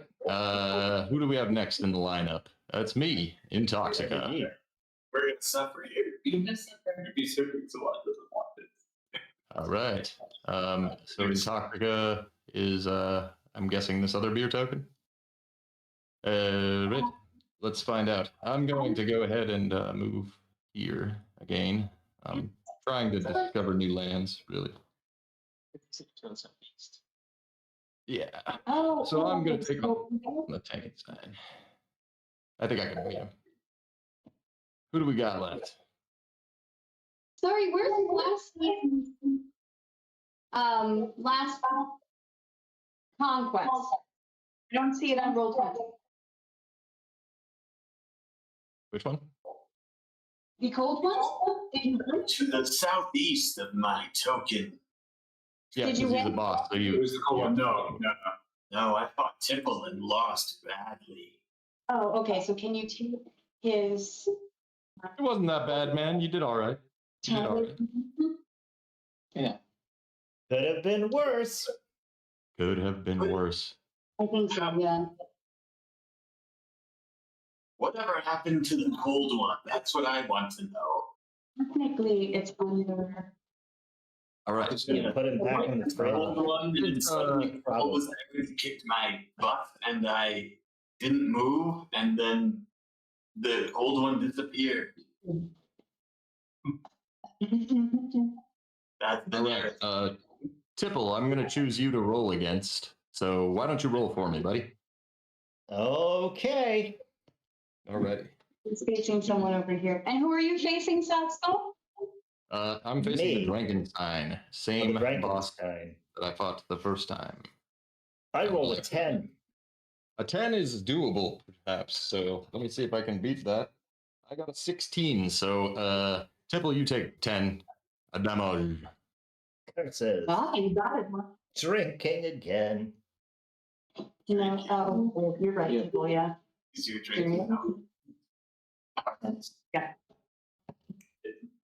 He takes 10. Yeah. Oh, you're right. I thought you were going to drink. I assume if there was taste associated with like losing HP, it might be sour. Taking damage is pretty sour. So that's on brand, man. You're not losing out. I thought I was speaking low enough, but no one. Nope. The good microphone you got circulates a lot on your laptop. Stop talking into your hood. We can all hear you. Mute. I'm not in control of the muting. Right. Next up in the turn order is going to be Maltilda. Maltilda to the dance floor. FBI. Maltilda. I am surrounded by portals. So I am both crippled but stout, so getting around is difficult. Where am I going? You can actually move to that portal room. You can move into there. Like you can move into there because you revealed it. It doesn't mean that it activates. Interesting. Here's something that we can bring up now. You'll notice that Cynthia is also on a portal. So had Cynthia been on a portal that you want to enter, you would do what's called dueling, and you would challenge her for her spot. And whoever wins gets that spot, the other one goes to the other place. Well, the portals are very close by one another, so they are. We'll just ignore that for now. And yes, I will move portals. Also, if it wasn't clear, it may have not been that technically the starting space is one giant space, and you can move to like any of the ones that haven't been revealed. Anything that's considered. Then that's okay. Yeah, and also this Drankenstein, you can move into this. You can move into these boss spaces as well and reveal like the next one. Like you don't. Yeah, because like technically I'm not in there. I just beat the boss. Got it. So it's like a free point of passage now to other places on the board. Yeah, that's correct. Delightful. I shall continue north. All right. That one. Yes, the one directly above me. Oh no, it's the Wind Flayer. Helen, huh? Okay. No, you have to choose it's a boss. So you have to choose who you're going to roll against. It's Yeah, we're playing a lot of bosses. what's happening. I see. Don't roll against Tipple. Yeah, don't mess with Tipple. I've seen the truth of that. Scheisse. Okay. I shall roll against you, Sir Drink a lot. Okay, here we go. Let's have to do that. Hopefully I can drink something eventually. I know you're thirsty. It's quite nice. It's very hard to see. 14. Yes. Okay, so that means I take how much damage? 10? No, you don't take any damage in this Oh, case. I just represent the boss. Oh, so You there's are no representative of the boss. And then you may enter that room and secure those rewards. Since the wine player. A little bit of a, yeah. Sir Drankala, you drew that HP. I do? Yep. Okay, so 10 HP. Yeah. Finally. Finally. You can find right? bright and colored liquid. 10 HP down the hatch. But no more. You got more to go. So I go one unit, right? Basically? 10. Correct. Back lines are 5, your full lines are 10.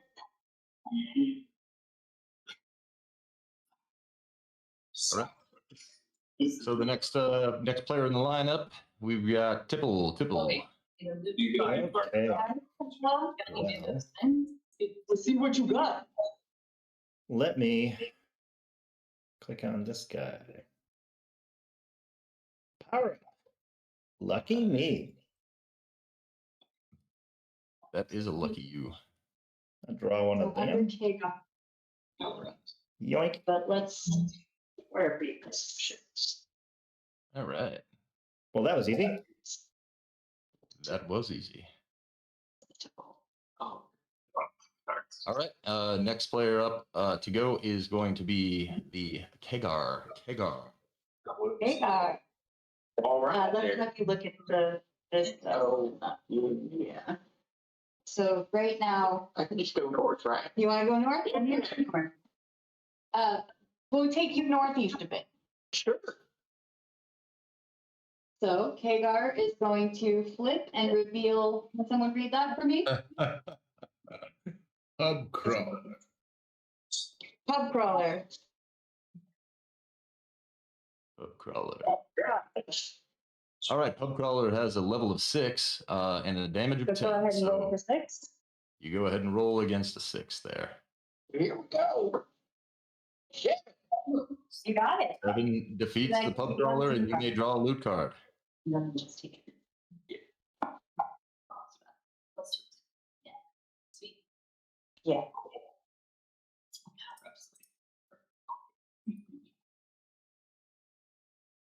How do you push him back? Okay. All right. Who's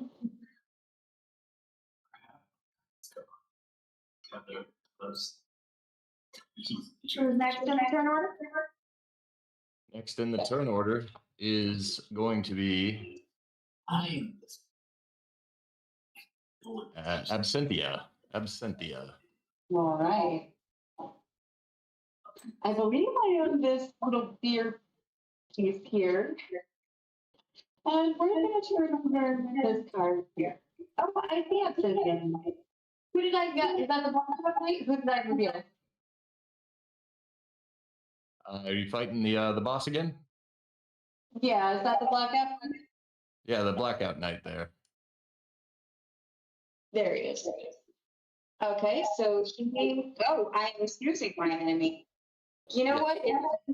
Do? Oh, I already faced you, didn't I? No. Oh, then let's face Lou. Everybody's too afraid to face me. Oh, God. Okay. We're just going to turn that over. Let me take 10 down. Okay. And So the boss once again flipped over. Alrighty. Next one in the turn order is Sir Drankalot. Sir Drankalot, you may do your thing. Great. I would like to go 2 spaces north, and for some reason my interface is not letting me move myself again. 2 spaces north. I'd like to go north of the Phoenix Colada. So for whatever reason, I do not have control over that specific character. I'm guessing it's probably Honey Bea. Honey Bea. I'll put the card. Yeah. Jaeger monster. These are so clever. I'm going to fight the Jaeger monster. Huzzah! That gives you a +2, I believe. +2. Did you roll? You only get a +2 attack in a duel. Forgive me. 9. 9 versus 9. What happens in the event of a draw? In the event of a draw, You win. You win. The tie goes to the player. It's a drink. Okay. Right? Cool. Taking a missed opportunity. You get one loot Boss card. battle says ignore ties. So I think that means re-roll. So with monsters, yes, a tie goes to the player. With boss battles, you re-roll. So that all went down fine. Just let you know in the future. That all went down fine. Great. By the way, Sir Drinksalot, you've got a power-up card. You can put that face up in your tray, your character tray, and you're supposed to collect 3 of those to win. Once you do, you can fight the boss, right? Well, you have to fight the boss from anywhere. Well, the big boss. That's one of the. No, you have to reveal the drink hoard and also have 3 power-ups, and then you may fight the drink guardian and get. Thank you, Tibble. And the drink hoard. All right, Merlot, you are up to fight. Moving north, if you don't mind. Reveal yourself, monstrosity. The monstrosity is a it is the green fairy. Yes. Select a player. Roll. I think Absentia makes the most sense here. Oh, he's Taste my sauce stuff. Shucks, that's a 3. that's not at my best. Well, I'm a 5. Is that a 2 or a 5? So I mean, it's a battle. Congratulations. So what am I drinking now? Yes, you take 10 damage from the fairy. Jolly good. Don't mess with us Greek ones. Okay. Guess not. All right, I'll retreat back to I'll be coming. my safe werewolf place. All right, Flavian, the flask bearer. It is your turn, sir. Flavian. Flaskian. Oh, were you saying Flavian? My name is Flaskian the Concealed, and I think I can only go southeast, away from everyone else, alone, forever, alone. So you're gonna fight that boss again. Very well. Who do you want to roll for you, buddy? Tibble, I re-challenge you. Of course you do. I run towards my fears. My own nemesis. Oh, beat a 20. Oh. I can't. I rolled a 12. You definitely beat me. Okay, so I have a power up that says every time anyone rolls a 20, I get to decide somebody takes damage. 10 damage. Nice. Is that anybody? I believe so. Yeah. Who There you gets go. to hydrate? Hello. He can take it. I don't know how much people have. I'm so thirsty. I Go. am nothing. Cups up. Okay. Cups up, everyone. Okay. Well, I'm I going got to 10 damage off of that hit anyway, so I'm down one more. Flaskian is going to take He left. Definitely. I mean, a natural 20. I'm reading these rules, and I don't see where it says that a player, when they're rolling for the boss, drinks the damage. No. Oh yeah. Who drinks? Oh really? I'm not seeing that. But this is each time any player rolls a 20, inflicts 20. I understand what you're doing there. I get that. I'm just saying I don't think that a player drinks the damage when they're proxying for I a boss. agree. I'm thinking. Only when they get damaged by a boss or a creature, otherwise themselves directly. Yeah, because I'm not seeing that. But the guard. Oh, never mind. But you still Still like to drink. Do you have the Kickstarter edition or the base edition? I have the one that is laminated, the Kickstarter one. Okay, so under bosses, if the player loses, the boss plays face down in the same position. The player may not progress. The player must then drink a portion of HP out of their health bar cup equal to the boss's attack damage. Oh, that's Is this supposed to be like a picture? Oh, the player acting as the boss. I see. Okay. So it's here Yeah. in the book. I see. Oh gosh, I read the section, but yes, the player got to. I got it. Okay. Okay. So we were playing correctly. That is good. Because I was concerned. I was concerned.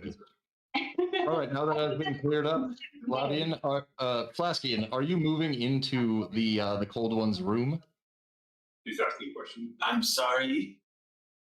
Are you moving into the Cold One's room to gain those things? Yes. I will overtake the Cold One's room. Then you will receive also 2 loot cards and a power up. Are you able to draw those? I have 2 loot cards in my possession already. Okay, well you get 2 more from beating the boss. Okay. And a power up. If you haven't drawn for beating the Cold One. Flaskian it would be beneficial to have him drawn for him. Yeah. I could use some help here. I have no idea how to do that. Empower myself up to help It's my gonna friend. be very tedious. Alrighty. 2 loot cards and a power up. Yes. I got the power up. I've got the power. Oh. Excellent. All right. So next one in the turn order is me. I am currently standing right here. Again, I am playing this tankard over here. For anybody just tuning in, I am clearly the coolest beer mug you've ever seen. I'm moving down here, and I have revealed a power, so I'm going to go ahead and draw that power. But I already have one in my power-ups, so I am going to place that in my tray over to here. And I have one from last turn. Alrighty. That is the end of my turn. So now it is Tipple. No, it is Maltilda. Maltilda's turn. I am Matilda. I am Matilda, the stout boy. You're Matilda. The stout-hearted. Stout-hearted boy. Yes. Yeah. I don't like to brag. So, I shall move to the southwest. The southwest. That is where I actually am in real life, and it is hot. Yeah. I would not actually do that in reality. But here and now. Congratulations, you have revealed the drink horde. It's clearly the drink horde. Definitely not a mimic, but it is level 3. Would you like to fight it? Actually, you have to fight it. You have to fight it, and if you lose, you take 20 damage. That's not great, but we will do what we must. I think it's here. Yeah. What did you roll? 1 moment, please. I rolled a 14. A 14 it does destroy the utter shit out of the level 3, so it is now good to go. That was the one. Yes. We are team crippled, but huzzah! All right. What do I get? 1 card. So you get 1 loot card. 1 loot card.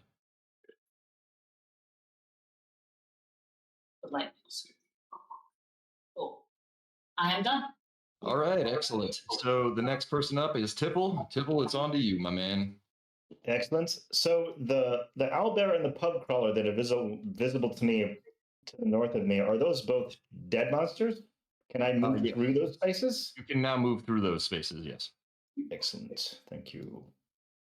So I'll show you on over here and unlock this guy. You got it. All right, you've got the demo bouncer. Hey, nice. So off to the corner of where Tipple went. Choose an enemy. Yes, choose your foe. Many of us have not libated. So Hagar. Hagar. Oh. Kegar. Go up against E, my friend. All right, I feel bad for you.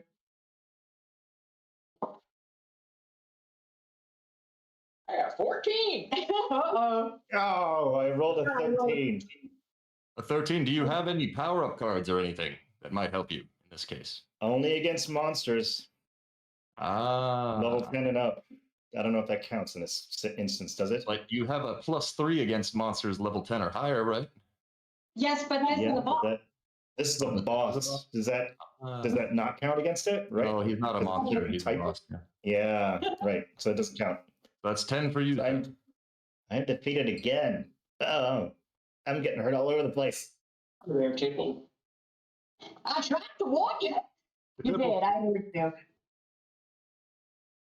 So I move here. Back to my spot. Oh, no. Here. Okay. All right. Next player up is going to be, looks like it is the Kegar. He is a barbarian, and he's ready to rock and roll. Tipple's getting low, guys. Kegar the Barbarian. I'm ready to go here. You know what? I bet you I could beat that monster. Tipple could. I bet you could. Who are you facing? Where are you hiding? The You're hiding here. Is that when you space up? Yeah. Yeah. But you have to choose your opponent.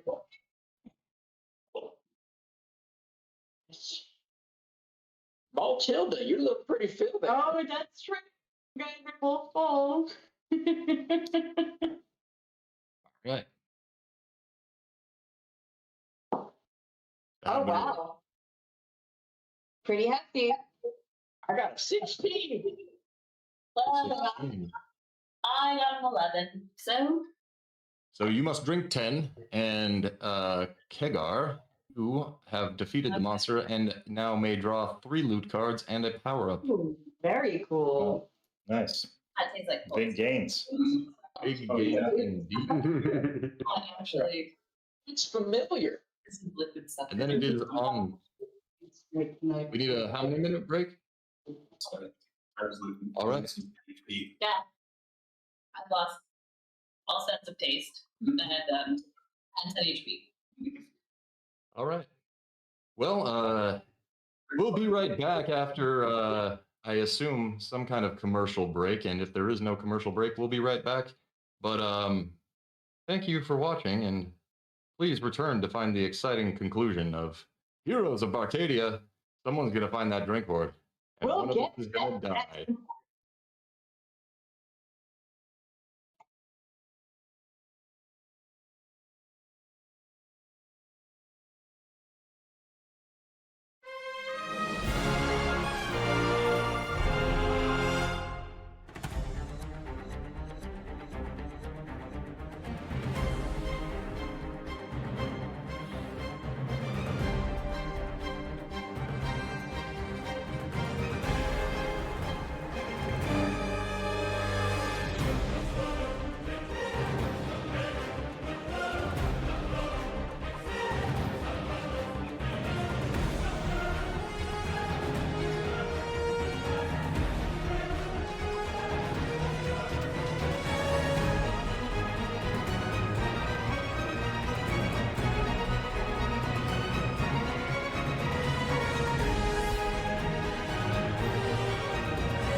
Can I just ask, what does a summoning tea kettle look like?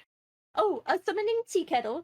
It is made out of cast iron that has been painted ritually with symbols in blood, obviously, that are then coated and shellacked over so that they don't flake off, that way it can last for centuries.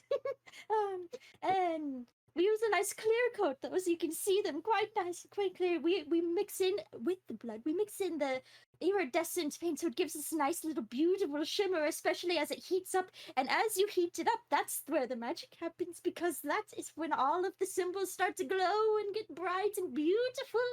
And as the tea kettle whistles, that is the summoning ritual complete. If you have an interest in using the summoning tea kettle, or taking part in any of the other worlds in our games, you don't have to have experience. Just join our Discord, and the GMs will work with you and help you find a game you enjoy. The link is in the chat. Ready to level up your cosplay game? Check out the Geek Forge on Etsy. With a variety of props to give your photos that extra spark, you'll find just what you need. Hold magical fire in the palm of your hand, or take a potion to restore your mana. With a large variety of colors, you can choose your own magical flavor for your cosplay. Bring drama to your photo shoots with these vibrant props and more, all available at the Geek Forge. Are you ready to level up your cosplay?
92 times.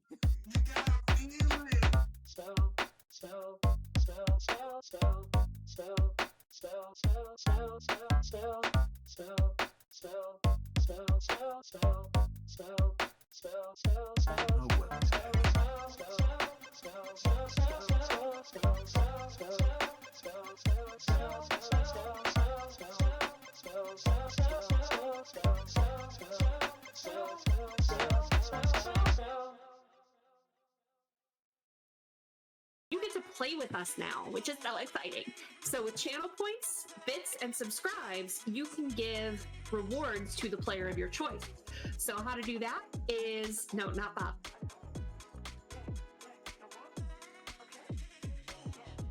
Channel points, I believe it is 500 points, gets you NERPs, which is +3 to any dice roll to the player of your choice. For 1,000 channel points, you can do a point of edge to any player. And for 2,500 channel points, you can do 4 edge to the player of your choice. Now for bits, for 100 bits, that's $1, you can do the NERPs. For 200 bits, that's $2, you can do the point of edge.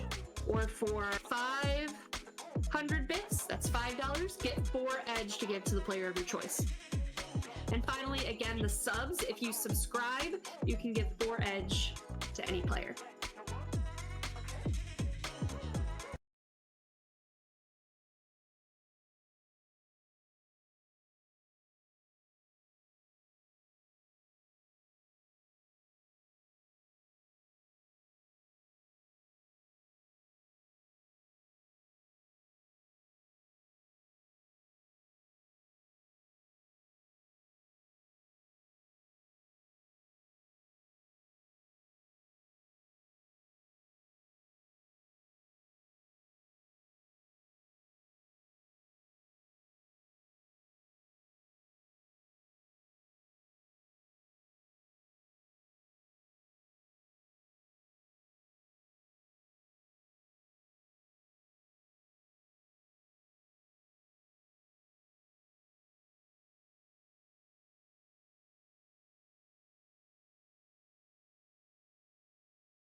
Okay, so we're back. And we want to mention, don't forget to drop a hashtag RemPC into the chat for your chance to win a PDF copy of the Shadowrun 60 core rulebook. That's a pretty sick prize. Yeah, it is. And that's coming straight out of Rem Alternis. Mm-hmm. Dang. That's awesome.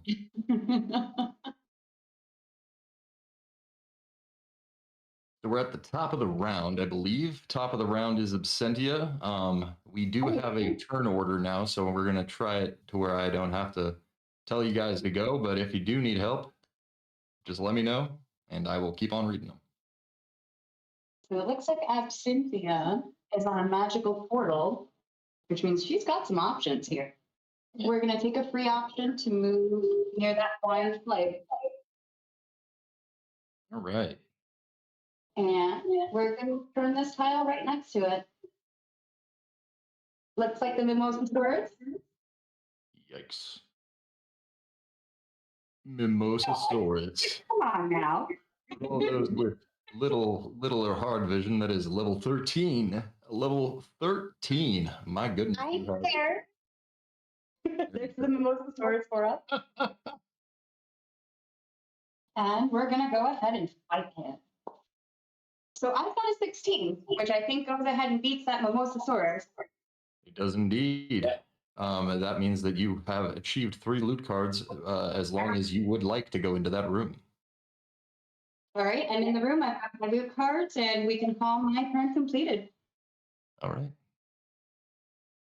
Okay, it's my turn next as Sir Drinks a Lot. Going to flip the card to the northeast. Woo, that is a brutal looking monster. Yikes. Ooh. And what is that monster that brings up? It is the Smashed Gargoyle. It's a team battle. That's why. Oh, it's a team battle. Yeah. So how a team battle works is that basically you request one of your friends to help you out. So when you request somebody to help, yes, you got to make sure that actually it says both players get the reward for defeating the monster if the players win. If they lose, obviously you both drink. So how it works is you basically roll 2 dice. One player rolls 1, and you would roll the other. And kablhammers. Maybe you beat the smashed gargoyles. Otherwise, they might smash you. Okay. I request Tibble's help. A good bet. Wise choice. Marcus rolls hard. Excellent. Can I play one of my cards in my hand? You can only play those in between turns. It's actually currently his turn. So you can't play. I see. Is during a battle, though, yes? What does it say at the top? I have 3 cards. 2 of them say my turn only. The other one says in between turns. I can't use any of them currently. Got it. Okay. Okay, then yeah. Thank you, Sophie. Thanks for clearing that up. All right. You're going to play. Does activate. Yeah. I'm going to play this card. Oh, Opti's got something up his hand. Yeah, the monster that your opponent is about to battle receives a +4 level boost for this battle only. Oh, and I'm going to say huzzah! Oh, this isn't a duel, right? It's not a duel.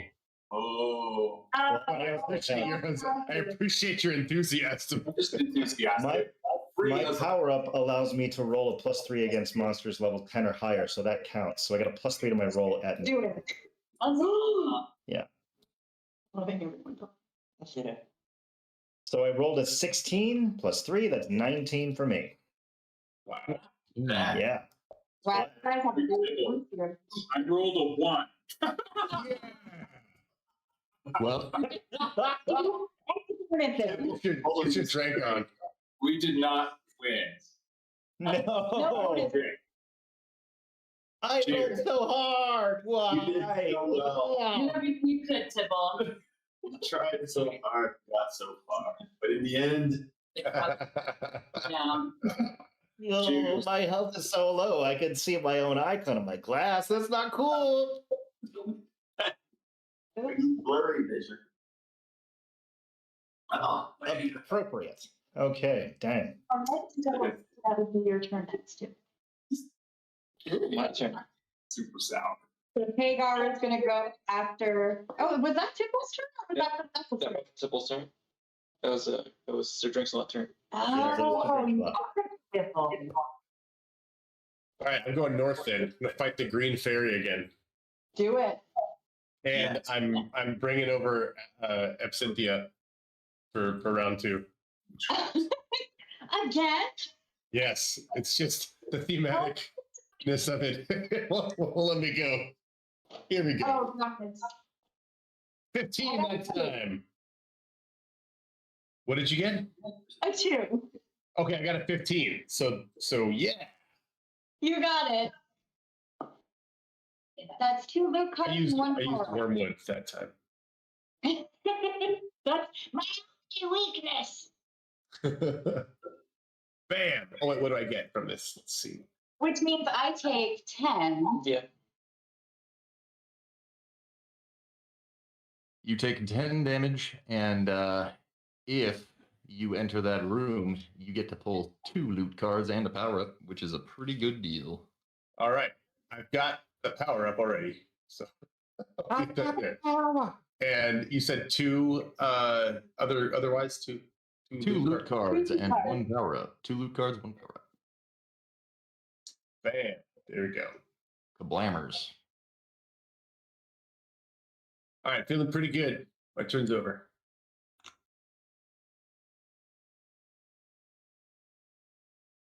Who is next? My man, the flask holder. Is that the number? You must mean Flask it. in the concealed, who will make the only logical move of I refuse to name you by name. We'll talk later. I don't care. Oh, that looks horrible. A portergeist. You got the poltergeist. Level 7 creature. Okay. I got this. I rolled in a 11. I got that. Yeah, just move me on top of the poop monster. I mean the poltergeist. The Pootergeist? And there you are. Poltergeist. No, it's port. Or port. And I earned a card. All right, 1 loot card for Heartman. Sir Pointy Guy. All right, and that makes it my turn. So again, I am operating as a flask. You guys might see that my character actually is here now, but I still cannot move them. So that is not me. This is still me. I am still a beer mug. I'm going to be doing beer mug business, and beer mug business is very important. So Intoxica was a victim of her own brew. it's true, really. Another power up? I've pulled another power up because Intoxica is great, just like me. I looked up to see Bjorn had been replaced by whatever that is on the couch. It was a little disconcerting. About. You've been turned into a squishmallow. I don't know what you're talking about. All right. I just didn't see it happen. What? You're blank. 1 minute you're a person, and the next minute you're squishing up. We can all. Did you go from a power up to a power up? I did. I did indeed. Yeah. Yeah. He did. See, the actual true feign is that Intoxica, the character, doesn't actually speak. This skull at the end of her staff speaks, and that would be moi. Appropriate. Appropriate. Yeah. I'm not shutting up either. Maltilda, it is your turn. Oh, it was I. Maltilda. Stout boy. I'm going to keep plodding ahead and go to the southwest once more. Yes. There's nothing for southwest. Wait, isn't Oh, sorry. I thought I was the character below me for a moment. Never mind. To the northwest. Northwest. Okay. Oh no. Oh, let's zoom in on that guy. The worm. Tequila worm. Do I have to fight him? He's someone I'd like to be friends with. I wish. Right? I'm a Many of us have attempted to befriend the tequila worm, and I like to think of different solutions to problems. Okay, well, we're fighting. That's too bad, but here we are.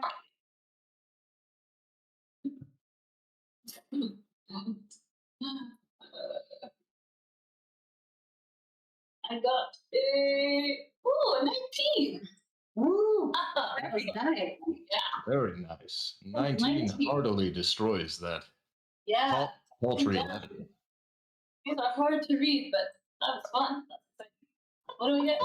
Receive a loot card and a power-up card. That's pretty sweet. Power me up.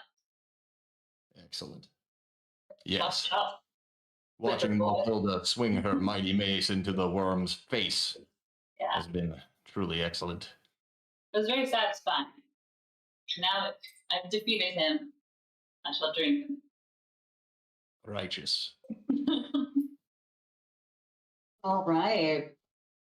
Okay, I guess I'm done. We're good. All right, Tipple's turn. I'm going to go directly north of my position. What have I got? The Fermentor. A regular monster. So I get a +3 to my roll. Thanks to my power up. Let's see how I do. I rolled an 8. An 8. Oh no! Tipple's unlucky. I'm down to 10 HP. But wait, what was the monster level? 10. It's 10. Yeah. Ah, shoot. You could have sang about the monster and reduced it. Oh, no. What now? Oh, you have a soothing song. Once during your turn, you may sing a song to a monster you're about to battle, and if you do, that monster receives a -1 level. Well, doggone. Too late. I'm saying too late. I'm damaged. All right. Is that your turn, Tipple? That is my turn. So I'm hearing Hagar. Hagar says he wants to move to this tile here, about northeast. And if we'll read that out for Hagar. Oh, is that the mudslide drop? Mudslide drop. It is the mudslide drop. All right. Here's our mudslide for the audience at home. It is a team battle. That's the mudslide. As a team battle, who are you choosing, Hagar? It looks like we're going to go with Merlot. All right, put me in, coach. Hagar rolled a 13. What do you got, Merlot? Well, unfortunately, I got a 5. Okay, so that doesn't bring it up. We do have a +1. It's still only 19. Do you have anything to add to that? Is Kegar's health lower than 20?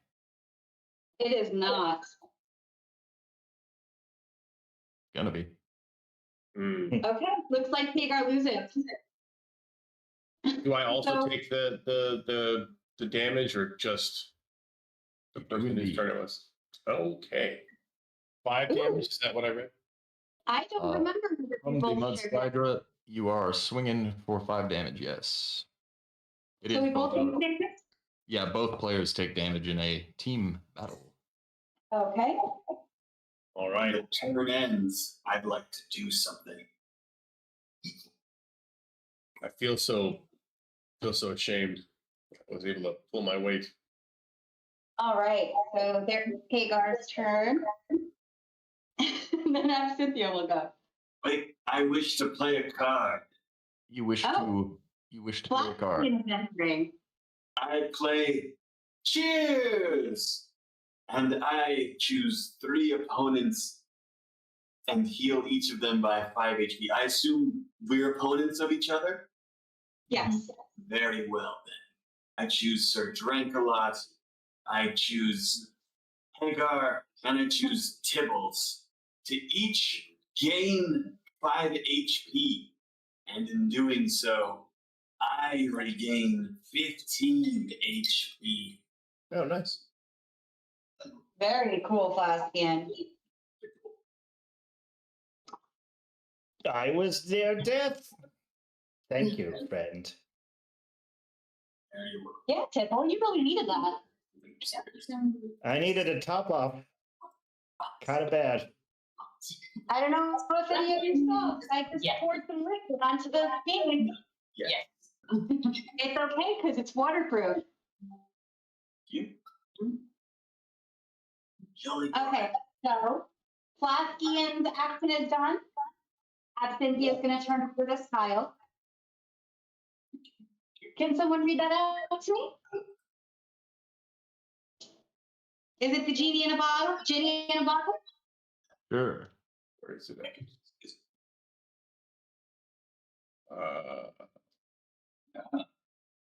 Yep, Ginny in a bottle. Okay.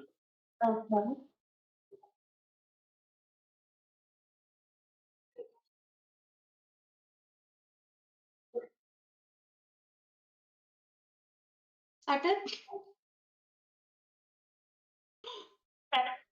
All right, Ginny in a bottle. You get to choose your enemy. That is a boss. So pick your opponent there.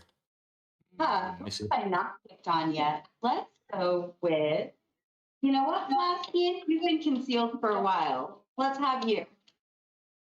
You're the boss. I'm the boss. You're the boss. So we've got a 12 here. We've got a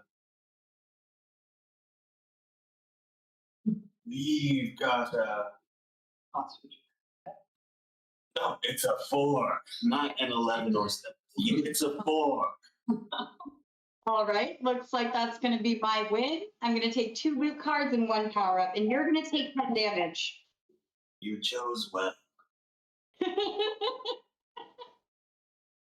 This is my first power up. It's a Spirit's Familiar, which gives me 1 plus 1 attack against monsters. Very nice. Hey, if I have something that says play between turns, can I play that now? Yes. Totally. Okay, I'm going to play a trap card, or place 1 trap in any unoccupied place. To do that. All right, so I just slide that over. Right? Do that right? However, here's where we have to take into account Intoxica. Where are you? I am a beer. Yeah, you are right here. No, I'm actually my character right now, but I still can't move her. I can only move my beer token. But I am mysteriously being moved by ghost forces. So Okay, let's put your trap token away. okay, And that way it's not confusing for everybody. got it. Okay, so we've got 2 active trap cards on the field. Does everyone understand what's happening? We have not encountered a trap card yet, but what they are is not good. So when you want to enter the space that has a trap on it, you can enter that space. You have to roll. If you don't roll above 10, but then you can enter the room.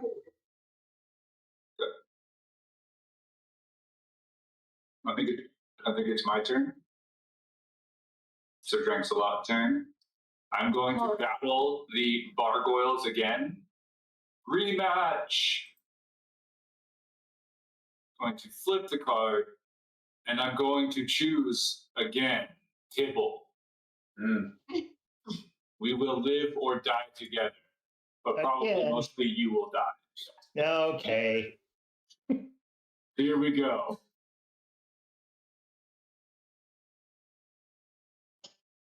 Oh, I rolled a 20. Oh! I rolled a 13.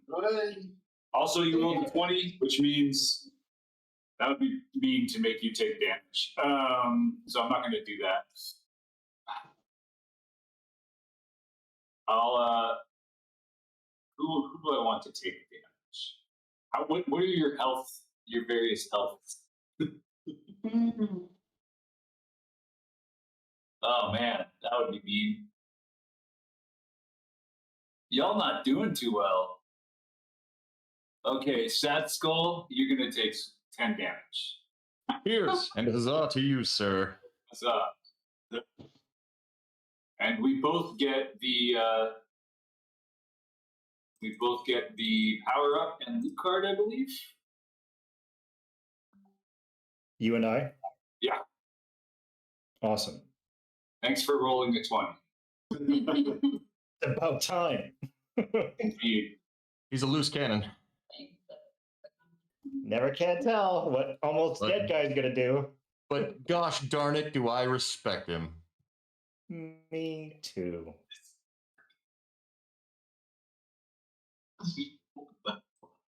So I pulled, what did I pull for my power up? Thank you, Ghost Force. Thank you, Ghost Force. All right. I pulled a cloak of invisibility. Oh, Jin invisibility. Also, it has that nice waft of juniper.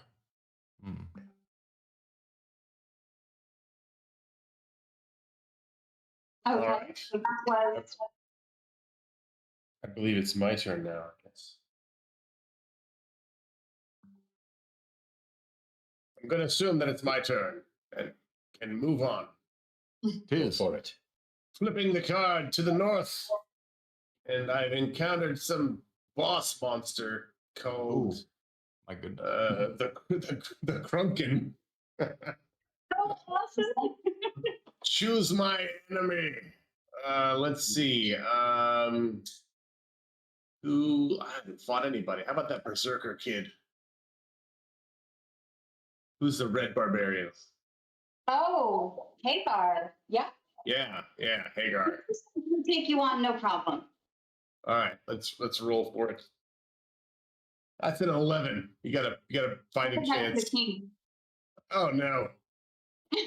Hagar beat you. Yeah, well, here we go. 10 damage, I believe. We're popping the Crumpkin back over in physical space. Can someone grab it in virtual space? I got it. Flip it back. Flip it. Flip it. I actually can't pick it up. There we go. In total. My shame grows. Now it is I, Matilda. Oh, wait. Hold on. I have a card that says I can complete an additional action this turn. All right. So can I do that again? You can fight it again, yeah. Let's fight it again. And I'll fight the same barbarian because my pride is at stake. Hagar says, bring it on. 16. 18. Gosh darn it. Oh. All right, then. Bottoms up. Maybe Hagar's not your guy. Yeah, I will next time.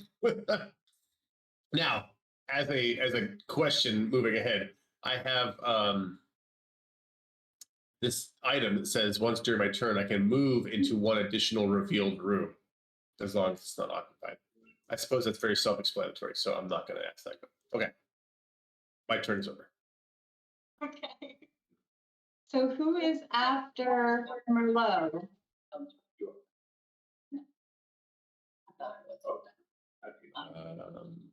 Is it I that you're looking by? It's it is. Yes. Very well. Someone could please adjust the map so I can see where I'm going. As I recall, I was going south to a dead end.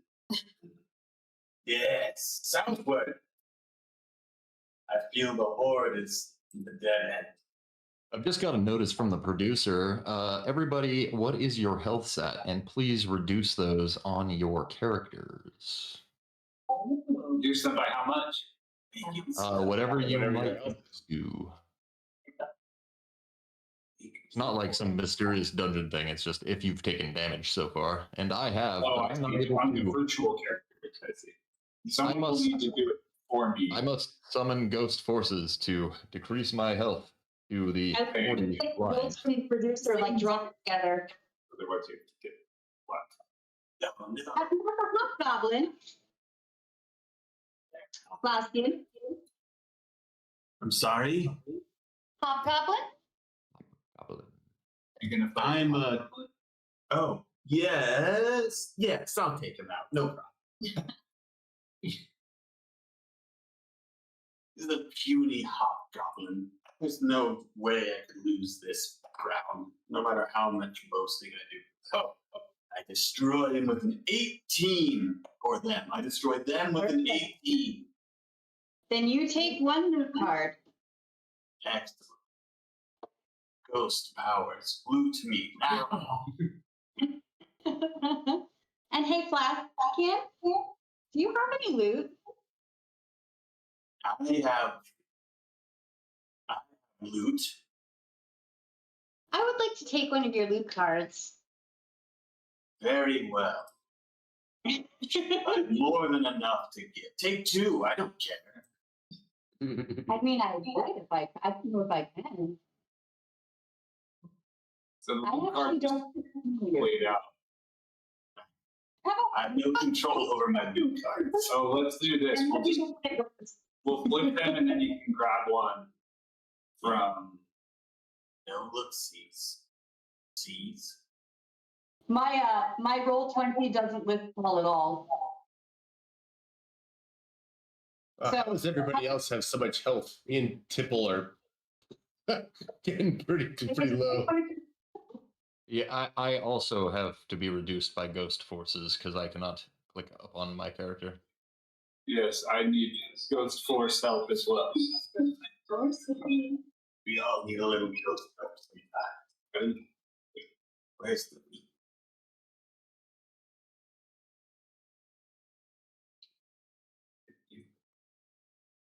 Ooh, I took that guy.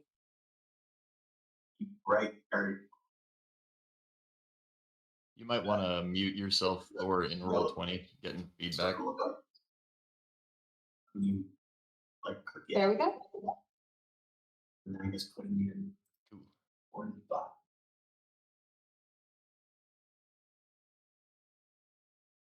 All right, my turn. Let's go ahead and rock and roll this one then.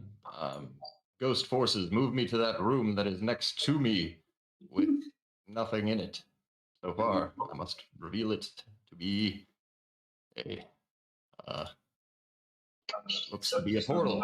Excellent. I have planned this well, and I will activate that portal and go to the next portal over here. To the right, please. Minus 15. There we go. And then I will reveal another room, right? Because it says to keep moving until you can't. What's that? That's how that works. It says the player's turn ends when they cannot move their health bar cup any further. And since I used a portal, it doesn't count as Did an you action. use the portal before you used the portal? Reveal, yeah, so I revealed it, and then it doesn't count as a turn, right? So Why would that not count as a turn? Do you have a special? now it says that the portal, it says that using magic portal does not count as an action. Right, but revealing it does. Oh, okay. Okay, cool. Excellent. It's been disabled. That is the end of my turn. I have moved through the portal. You pressed cancel.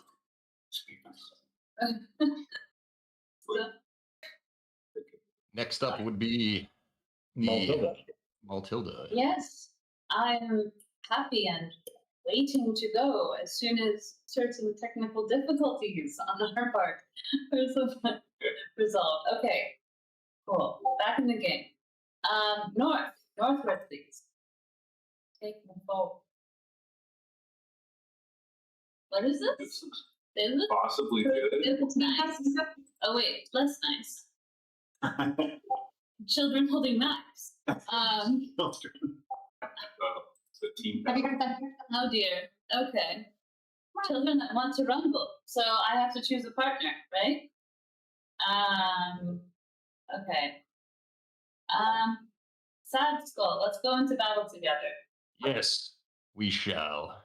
Let's do this. Glorious battle together. They look really mean. I don't like them. Let's fight. All right. What have we rolled here? I have rolled a 13. Not great. Well, they only have 14, so even if I rolled a 1, which I didn't, I rolled a paltry 15, but we have done like 29 damage and absolutely removed their spleens, so... Yes. Cool. I mean, I gotta put that mace to good use, right? Oh, 100%, yeah. Yeah, so... 2 loot cards for you. Huzzah! Indeed. 2 loot cards each for your victors. Yeah, I'm just like swimming in loot. I'm into this. All right, that's me. Thanks for your help. All right. You've just smashed 2 of my brethren, I hope you know. I will go north. That feels simple. I'll go back at the Fermentor one more time. Let me sing a little ditty. Reduce his level by 1, and I got a +3 to my roll.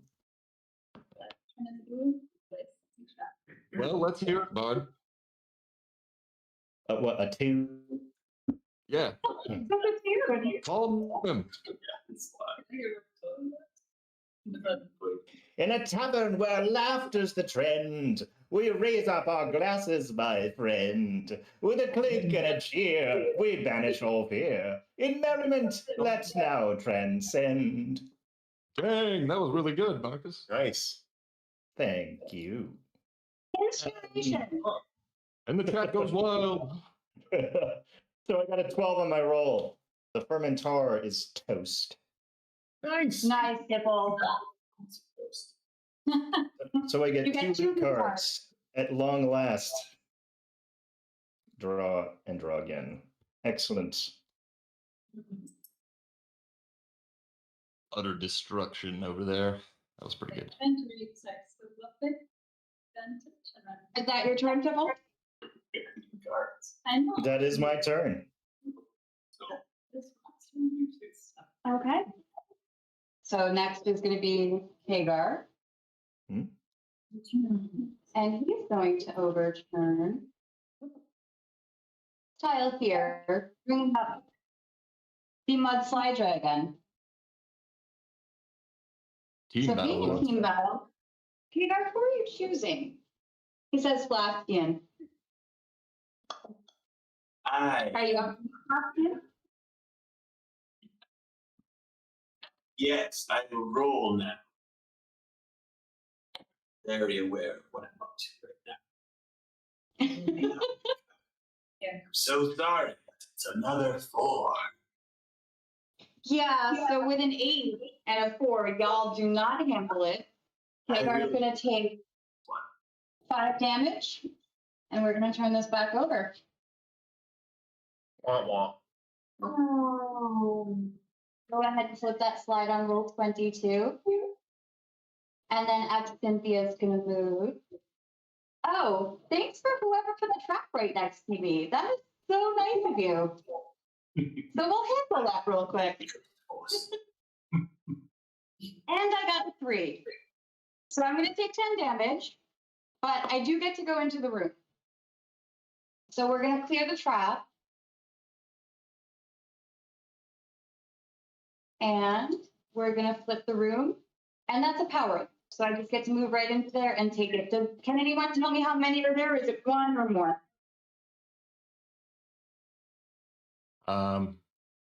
Which you're going to the room to your top left or the reward part? The room that I'm currently in. 1 power up. Thank you so much. I'll add that to the physical board here, and I'm going to take damage for these 2. And that ends my turn. It is I, Sir Drinks a Lot. Sir Drank a Lot. Sometimes I don't get my tenses right when I say my name. I'm going to go southwest and get a power up. Woo! That was fun. I now have 3 power-ups. As soon as the drink order is revealed, it shall be mine. Oh. The gauntlet has been thrown, my dear friend. Thank you, Ghost Forces, for helping me be in the right. Who just moved? Yes. Bam! I'm going to fight the Krunkin again. And this time I'm going to take on Tipple. This seems like a much easier target. I'm everybody's favorite punching bag. That is a, well, shucks. That's a 5. Oh, God. Tipple? Oh, aim low, my friend.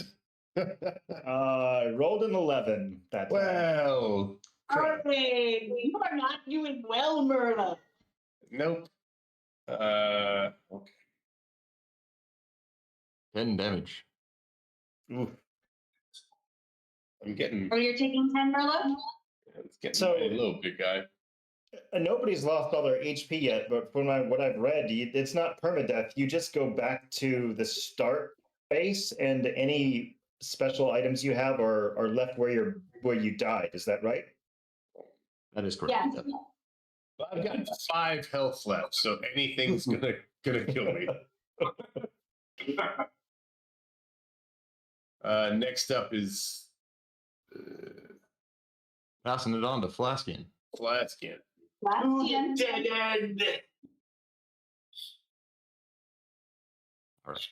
Oh, What did you reveal? a Slurmaid? Slurmaid? Slurmaid. Nice. 9 Slurmaid. Okay. But behind her kind vizier lies 2 loot cards if I can destroy them. With a 1. A 1. Sounds like you get 10 damage, Flaskian. These dice are rigged. They may be, I'm so sorry. Bottoms up. It really does hurt. Wonderful. So after Flaskian, That is me. I am going to go ahead and reveal the. Actually, you know what? I'm going to actually use a card to take a peek at this one. Now, because of the effects of Roll20, I'm going to have to ask you all to close your eyes. No, I'm just. oh kidding. yeah, those are the one ones with that. Honor system. Whatever. I'm just going to go in that room. It sounds pretty good. I'm going to fight a spider with a beer bottle. His name is Hard Apple Spider. And I've faced him before, but I'm pretty sure I got him this time. So, do this. And I this got is for 15. I knocked that spider right out of his boots. 15 works for me. 2 loot cards on the deck. Let's see what I get here. Draw 2 loot cards. All right, and that's the end of my turn. All right, this is I, Matilda. Ready to head into a corner. No, I will go to the north. Oh, what is that ugly creature? Wicked Witch of the East. East? Ooh. Okay. Yes, I have boss. Must I? Boss round. You know, yes. Oh, she's boss. I'm a staunch, good-hearted warrior. Oh wait, I choose someone else. That's right, for boss. I'm going to go ahead and choose Tibble. I'm sorry, but yes. Tibble. Okay. But I have but a sliver of health. You fair. Roll well then. Roll hard. Oh, true. But also your strength into a table. Oh, I got a 20. What the hell? How do you keep doing that? I got a 19. Oh. Yeah. Screw you, wicked witch of the geese. So I have the power that when someone rolls a 20, someone takes damage. Oh. It's going to be Flasky. Flasky gets that. How much damage? 10. I think it's 10. 10 DP. Just leave the lamp a little. Okay, so we won. Nice. Yeah, or you won. You won. So you lost the battle. Oh, You right. lost the I was battle. battling against it So because he you had take- 20. You take 10. That's what that. Right. Well, like, I don't win anything though, right? I don't earn goods. No. Correct? Okay. No. But you have indirectly damaged the most people in the game, I think. Yeah. Yeah. There's Well, you guys are like Mario Party. You suck, but you know. No, he's great. I don't know what you guys are talking about. I like that candy floss little guy. He's great. I'm sized but powerful. Yeah. Yeah. He's got all the energy, you know? Ugh. Well, it's my turn now. Slithering around this dungeon with a sliver of health, I am going to move over to where Kegar is and take a peep at. I believe you'll have to duel to enter that space. What? Oh, I can't occupy the same space as him, huh? I don't know. Let me find out. Let's go. I'm working on it right now. Yes, you may choose to duel the opponent for their spot. A player may only initiate a duel on their turn before they have completed an action, so you could do it right now. Both players roll a d20. Highest number is the winner. Ignore ties. The loser of the duel must drink 10 HP from their bar cup. If the attacking player wins, they trade room with the opponent and may continue the turn. If the attacking player loses, they do not move into the opponent's room and may continue their turn. That's worth the risk. However, That's worth the dueling risk at this point. All right. Okay. Due to technical difficulties, we're going to be going on a 5-minute break. Thank you guys so much for staying tuned. I really hope that we reach the conclusion and somebody might die very soon. We'll be right back.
Can I just ask, what does a summoning tea kettle look like?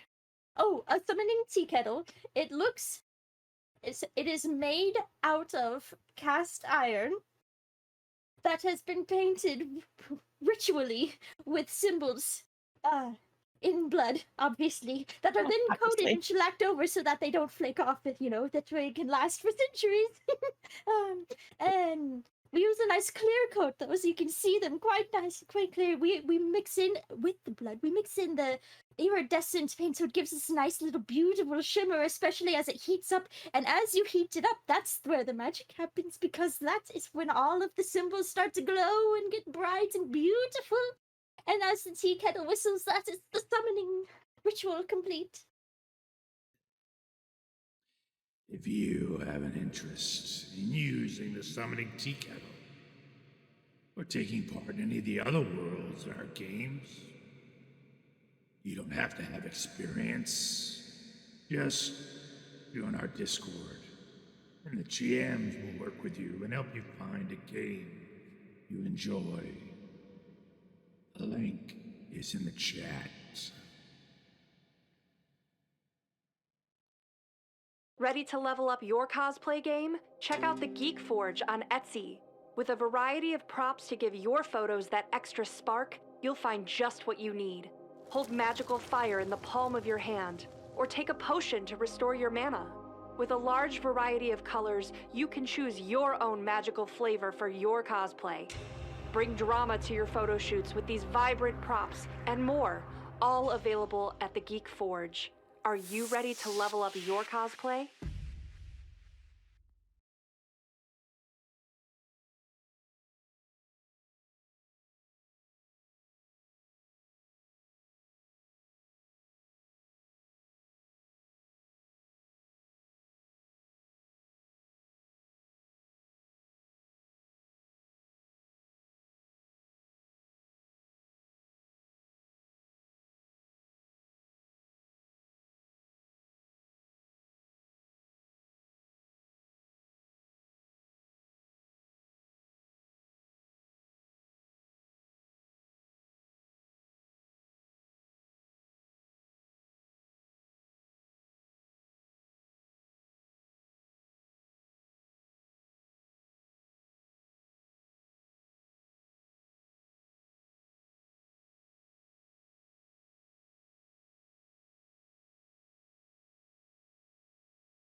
Can I just ask, what does a summoning tea kettle look like?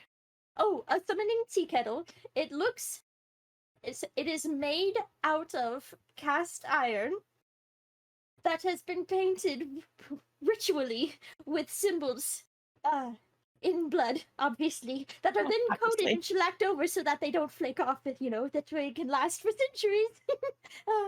And we use a nice clear coat though, so you can see them quite nice, quite clear. We mix in with the blood, we mix in the iridescent paint, so it gives us a nice little beautiful shimmer, especially as it heats up. And as you heat it up, that's where the magic happens, because that is when all of the symbols start to glow and get bright and beautiful. And as the tea kettle whistles, that is the summoning ritual complete. If you have an interest in using the summoning tea kettle, or taking part in any of the other worlds in our games, you don't have to have experience. Just join our Discord, and the GMs will work with you and help you find a game you enjoy. The link is in the chat. Ready to level up your cosplay game? Check out the Geek Forge on Etsy. With a variety of props to give your photos that extra spark, you'll find just what you need. Hold magical fire in the palm of your hand, or take a potion to restore your mana. With a large variety of colors, you can choose your own magical flavor for your cosplay. Bring drama to your photo shoots with these vibrant props and more, all available at the Geek Forge. Are you ready to level up your cosplay?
Welcome back to the stream, folks. I'm here with all my good friends, and we want to remind you that now is your last chance to drop a REM PC in the chat to get your chance to win a PDF of that super sweet Shadowrun game. Correct? Yes. Good? Okay. So, Act 3 of this Let's Play. Do it. So it's Tipple's turn. Tipple moves forward, and he moves east. Let's take a look at this guy right here. Oh, it's the famous Mudslidra. It's the team battle. Oh, the Mudslidra. Bring me. I will help you. I have a lot of health and penchant for drinking mudslides. So, all right, Intoxica, it's you and me. Let's do this. Let's do this. So I got +3 to my roll. Yes. Wait, is this a regular monster? And it's not a boss, right? Team battle. It's a team battle, but it's not a boss. So if you have fun against monsters, will apply here. All right, I rolled a 13. +3, right? Yes. Well, I rolled a 10. That's including the +3 bonus. Well, I've got news for you, Cap. That Mudslidra is dead because I rolled also a 13. Oh, yeah. That's So 2 that moves cards. 2 loot cards each. Pretty sweet. Good job, guys. Yeah. Thank you very much. Thank you. Well, thank you for keeping me alive. Of course. You are my Candy Floss friend. So we're slipping past Kegar, and now it's Cynthia's turn, right? I think so. So Absynthia is going to go ahead and further explore in this direction. She's got herself the Booze Ooze.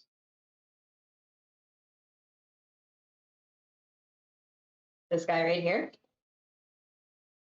Low level, low damage, should be easy to take care of. So we'll go ahead and roll for that. And I've got a 9, so it looks like I take care of it. Unfortunately, the Booze Ooze carries no reward. So I just get to be proud of myself for a little while. That's going to be my turn. All right, then it is I, so drink a lot. I will be going south. And I will encounter this golden grand drink guardian, the drink whore. What? Aha. And I do have 3 power-ups. Oh. So I can actually battle it, or so I believe. So this is a momentous occasion. This is the Grand Drink Guardian. I'm going to open up my shiny, super shiny Grand Drink Guardian. Okay, so now I choose somebody to be the drink guardian, just like a boss, or is it different? No. Okay, so the player must roll a number equal to or higher than the Grand Drink Guardian's level to defeat it. Otherwise, you lose the battle. He should be a level what? 15. Level 15. And it says, when the drink horde is revealed, it remains revealed for the rest of the game. It cannot be entered unless you defeat it. Power-ups and loot cards that apply only to monster and boss battles may not be used during battles with the Grand Drink Guardian. I see. Yes, and if you lose, the drink horde remains, but the player cannot progress into the room. The player must drink a portion of HP equal to the attack damage. And that is it. Okay, here I go. Is this going to be an anticlimactic third act? Will Sir Drankalot take down the Drink Guardian? 11. No! Oh. Time to drink, like my forebears wanted me to, because they named themselves Drankalot. Weird. Even with all your special power cards, you can't dent that, The dude? power-up cards do not apply to the Drink Guardian. Oh, boo. All right. Delicious. My turn is over. You must face the Drink Guardian alone. All right, then. It is me, Merlot. and I'm going to once again move northward and try to fight the Krunken. Merlot, do you have power-ups? I do have 2 of them. Oh, you only have 2. Okay. Disregard. Yeah, I would totally try to make my way over there if I need, but You're going after that I'm gonna- Krunken again? yeah, I'm gonna bring Tipple over, so one of us is gonna die this time, no matter what. There we go. Awesome. Well, 14, my friend. All right. Will Tipple's luck run? Along with my bonus, I rolled a 19. Ah, here we go. What's your bonus? Oh, wait, my bonus doesn't count against this, does it? Does it? I don't think so. I rolled a 16 then. What did you roll? 14. 14. Okay. Still beat you. Still. All right, then. Here we go. I'm dead. Oh, You're dead. I'm dead. Oh, you're down to what with her then? My power-ups go. So when you die, what do you receive? The dead player must drop one of their power-ups in the room that they were standing in when they died. If they do not have any power-ups, ignore this step. The next player to enter that room claims the power-up for themselves. If a player dies while standing on the starting point, they simply discard the power-up and place it back on the bottom of the deck. The dead player must then discard all of their loot cards except for one of their choice. Number 3, the dead player then moves their health bar cup back to the starting point, fills their HP to full, and they may continue their next turn as per normal. Enjoy your death. Brought to you by Death. Heroes of Barcadia. All right, here we go. Filling back up. And I think it's Flaskin's turn now. Flaskin is I, and I is going to move. And I am going to use a special power. Just navigate to my cards, let you know in a moment. Okay. I'm going to warp next to the fallen loot of our fallen comrade and claim it as my own. So I'll just take any, if I can just see the map, I'd like to move to the southernmost hex that allows me to jack his loot for my own. That one? Can't see what's happening. Yes, perfect. I think that's how this works.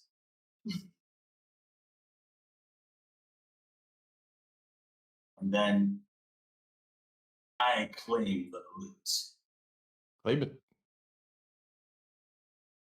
Where is the loot? That's right here. It's on the board. Ghost Force, thank you. Did you enter that room? My card has been burned. I assume so? You did not. So I'd say put the loot back for now. And if you overturn that, then you can take the loot. Is that about right? I think that because Merlot died in the boss room before it, he technically did not enter the boss room, so it would drop in the room that he died in, right? Oh, sure. Okay, so Flaskin's right in taking that loot. I believe so. Okay, we're good. Out rules lawyer. I summoned my loot into my inventory. Good. I feel nostalgia as a free action. I'm done. Didn't know we could feel nostalgia as a free action. Well, now you know.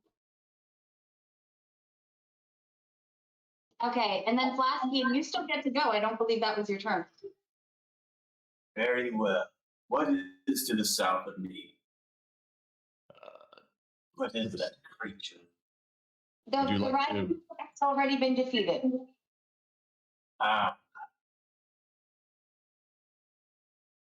Then I shall move south over its dead body, its corpse, and just pretend like I killed it and really show off to the old-fashioned owl bear. So you're moving into that room and flipping that tile? That's right.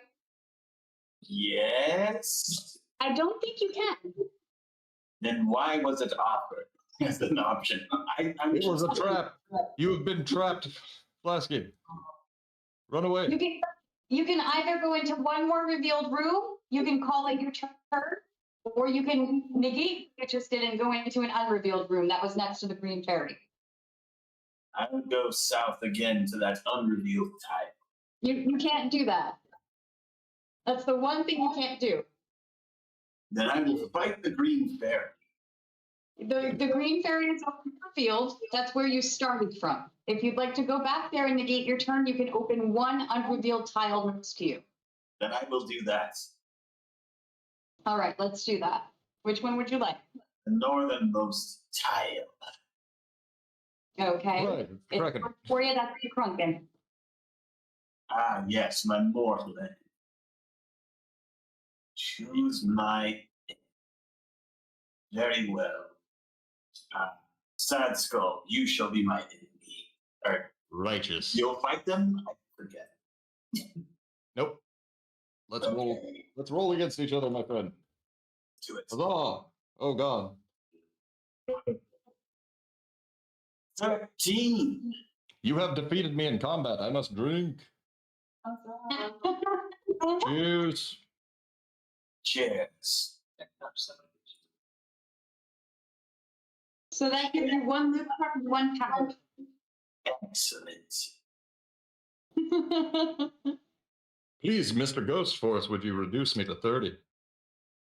It was a scrumptious 30.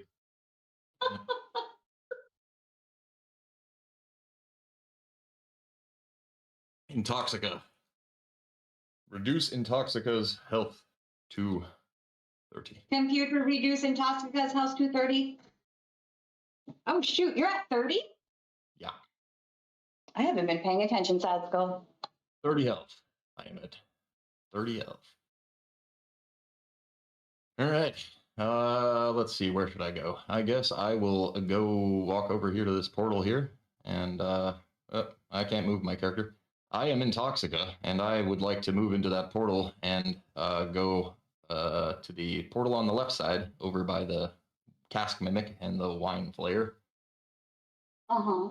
And then head north into that room just with the wine flayer in it, and then I can reveal something. Is that correct? Because I didn't take an action, or is yeah?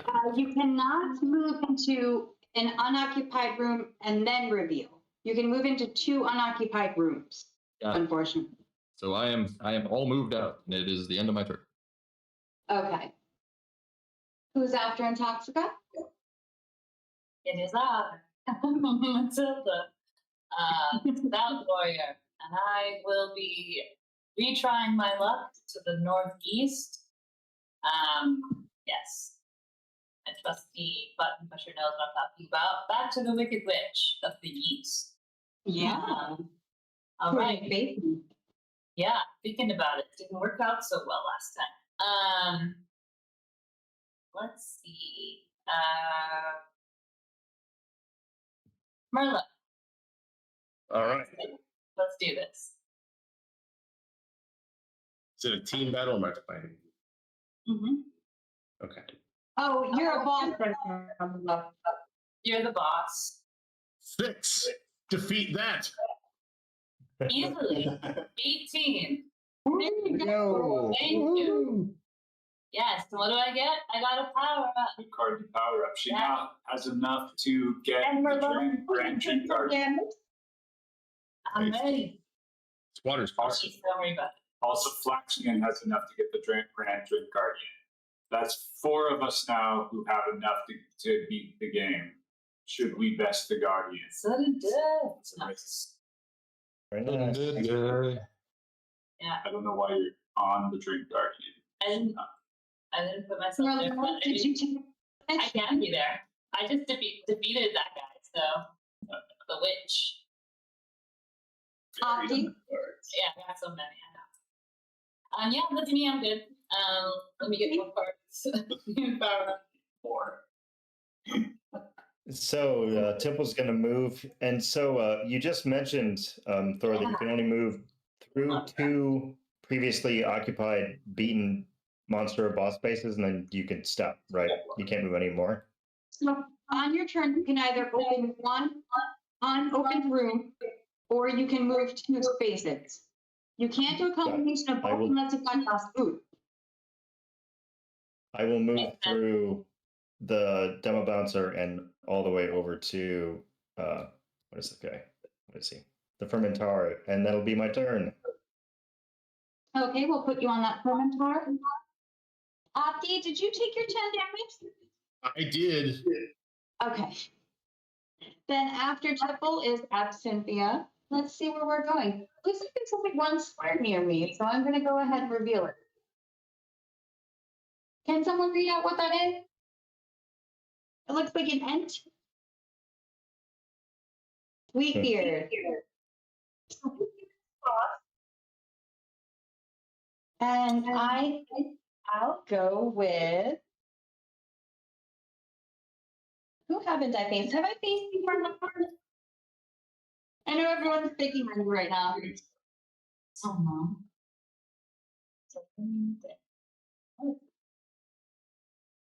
Oh, did I get an answer? Sorry, I didn't hear what you asked. I'm gonna go ahead against you, Merlot. Merlot. Oh, yeah. Sorry about that. I didn't hear you. You cut out for a second. But yeah, let's do this. Oh shit, I got an 18. I got a 5. Woohoo!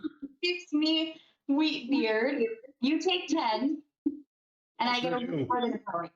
It looks to me like Wheatbeard has just had enough of it, and probably you know, after like 2012, he was like, "So tired of all these craft beer people trying to steal my beer." Why? Getting So that's my turn. Then it is I, Sir Drank-A-Lot, come to rematch the Grand Drink Guardian. Oh. Second time's a charm. The charm. Look. That's what my forebears who named themselves Drank-A-Lot. You're not a bear. You're a guy. I've seen it. You don't know. Be a really nice costume. I got a 2. Oh, soundly Time true. to drink again, just like my forebears would have wanted. So that's why they wanted either thing to happen. That is my turn. All right. Let's see here. My One might say your luck was barely there. all right. Well, I'm gonna move into stop. Go towards eating here. Yeah. Does that thing where it lights the back of your mouth on fire a little bit? It's kind of like feel your lips curling up. Unbidden, outside of one's control. Yeah. All right. I'm gonna move over here and fight the Medusa. Medusa. I'm gonna fight Tipple again since whatever doesn't matter. For consistency's sake. I got a 1. Tipple, you can drink this. Oh boy. Simple. What is it? I got a 9. Jeez, man. God almighty. Am I gonna die twice?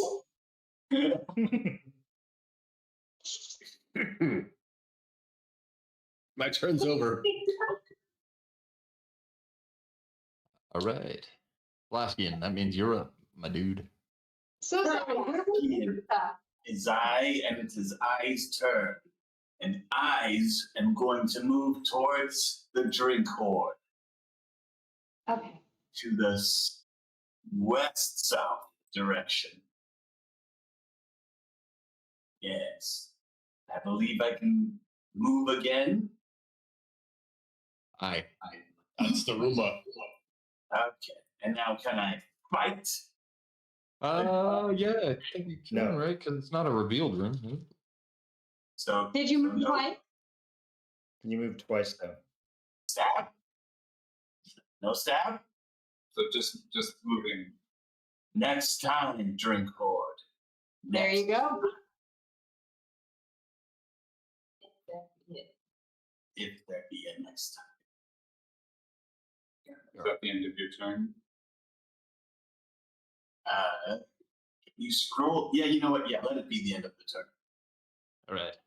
I'm gonna go ahead and flip this monster in between me and this drink guardian, hopefully reducing it to 0 life. I'm Intoxica, and that's what I say. So That's how I rock and roll. I'm fighting another of the kind of cool vampiric people. Bloody Mary. She's looking great. She's got a tomato friend. He's a tomato bat. All right, cool.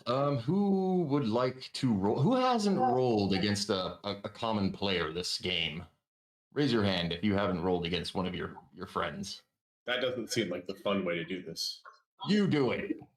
I will fight you. I warn you, I don't win. Here we go. This is a poor choice. 18. And I slap with a 20. But you also control me, I think. 20? A 2-0. Well, you're going to take 10 along with me because that. You know what they call that? Fair game. Bully to you. Cheers. Damn. Huzzah. Huzzah.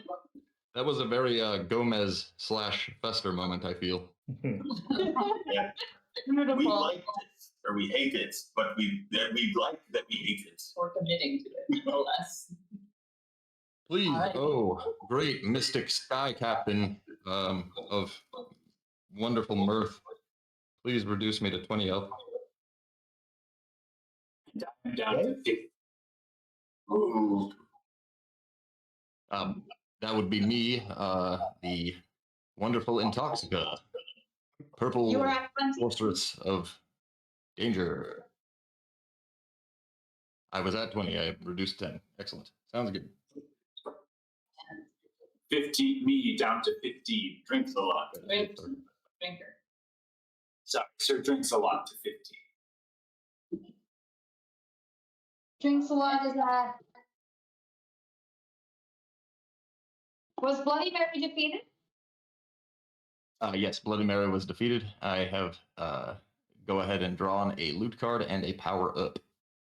A power up, if you will. Harold. Power up. And seeing how as it is not my turn anymore, I would like to play a card, my first card that I have played all game. I am going to play Hypnotize. Hypnotize. Choose an opponent and move them into a room adjacent to their current position as long as the room is revealed unoccupied and is not trapped. Let's see. I'm playing it right here. It's really cool. There you go. For all you players out there who want to see. There you go. And I think I'll move. I would like to move Sir Drinks-a-Lot back one space into the gargoyles. Hilarious. To the gargoyles. Okay. Mostly because I don't believe that Flaskian can defeat the Drink Guardian. You think wrong. And now it is I, Mathilde's turn. And I do have 3 power-ups as well. And so I shall go ahead and attack the drink board. Because I can do that. So, Oh dear. yeah. Oh dear. Yeah. I rolled a 20. I rolled a 20. You're taking 10. Nice. I'll take it. That's fine. All right. But that's So taking on the Drink Guardian. You rolled against her though. Oh, right. I have to choose someone. I forgot about that. No, you don't. No? The drink board doesn't do his own fighting, Who fights for the drink board? doesn't he? It's 15, right? Oh, yeah. He's It's just 15. Yeah. He's good to go. Okay. All right. Yeah. So you win. I killed him. Yay! All right. You did not. Hooray! So you progress into the room. I knew nothing about Stay this here, game drink. 2 hours ago. Yeah. Yeah, the chain. Yeah. Is that true? Yeah. Really? Lifted upon everyone's shoulders. Look at that sour Kool-Aid. Oh, so good. Yeah. All right then. All right. The lack of flavor in my mouth tastes like victory. Don't drink Kool-Aid without sugar. Oh, it's Kool-Aid. It's amazing. Yeah. Oh. Sour. The sugar helps. A lot. Well, I'm just gonna drink some water. Because I won and I can do that. Congratulations. Probably for the best. You thought? I feel like Yep. You have to keep that in your mouth for 5 minutes. Milk it is. The flavor of your shade, of your box. No wonder for you. Ascorbic cherry tasting. My feet. They're down to 5 HP for so long. I'm surprised nobody took me out in the last, like, I don't know. They have long to while. play a card right I now. tried really hard. Yeah, yeah. Everybody Alas. takes 5 damage. Oh man. Nice card. Nice card. Matilda, the staunch warrior, like a tortoise. Just But like yeah. on the head. Is there an outro that you want to do, Zap Skull?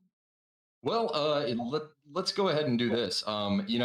It's kind of weird on a stream to not introduce yourselves in the beginning, but I think that we haven't had an opportunity to introduce ourselves, and I think that that would be a really nice way to wrap it up. What do you guys think? Sound pretty I good? love it. I agree with that. All right, so let's start with our couch friends, starting with my man Paul over here. Yo, that's me. And my name is Paul Greenleaf, and I'd like to plug Sonic Realms. It's a podcast, it's a website, and it's a pretty cool thing. Check it out, sonicrealms.net or on your podcatcher. Absolutely, and he is one heck of a sound designer. If you guys are so unbelievably, lucky to end up hearing some of the work that he does, it's really astounding. Chris, I believe, right? Yes, Chris. Hey guys, I'm Chris Tomaso. I write about transforming work on Twitter, Chris_Tomaso, and on Instagram at infinite.connector. Infinite.connector. I'm sure that is some riveting content, especially because, many of us do need transformative work these days. And on your, I believe, left is Sarah, correct? Hello, everyone. I am Sarah. I am the winner. Also, I have nothing to plug, but I won. So, we can just focus on that. It feels good. Sarah at winningbarcadia.com. Good work. Absolutely. You can find me there, apparently. At winning. Winning at life and games. Oh, great. No spirit in the sky. Please make that URL. You can use it. That's fine. All right. And just because on my screen, it seems to be that my good friend Marcus is actually next in the lineup. Would you like to introduce yourself, mister? Certainly. Hi, everyone. My name is Marcus Freeman. I'm a voiceover and narration person. You can find samples of my work at marcusfreemanvo.com. I mostly focus on audiobooks, but I've also worked with many of the people here on a lot of their amazing projects, and I'm really proud to be a part of their creativity and expertise. And then, I suppose right to his right is a man that I know as Opti. He is himbo, and he has something that he would like to tell you guys about as well. And he's a heck of a guy for almost dying twice. Yeah. Oh, yeah. It was a fun way to go if you have to go. But yeah, I'm Opti. I am one of the developers of the Shadowrun 6th edition book, which is being given away on the stream today. And I also do a couple of podcasts related to Shadowrun. The first is the Neo-Anarchist podcast, which is an in-character history of the Shadowrun universe, which is pretty nerdy and pretty fun if you want to learn more about Shadowrun. And also, thanks. And also Shadowrun Origins, which is an actual play using 6th edition, running through the sort of first edition adventures from the Shadowrun universe.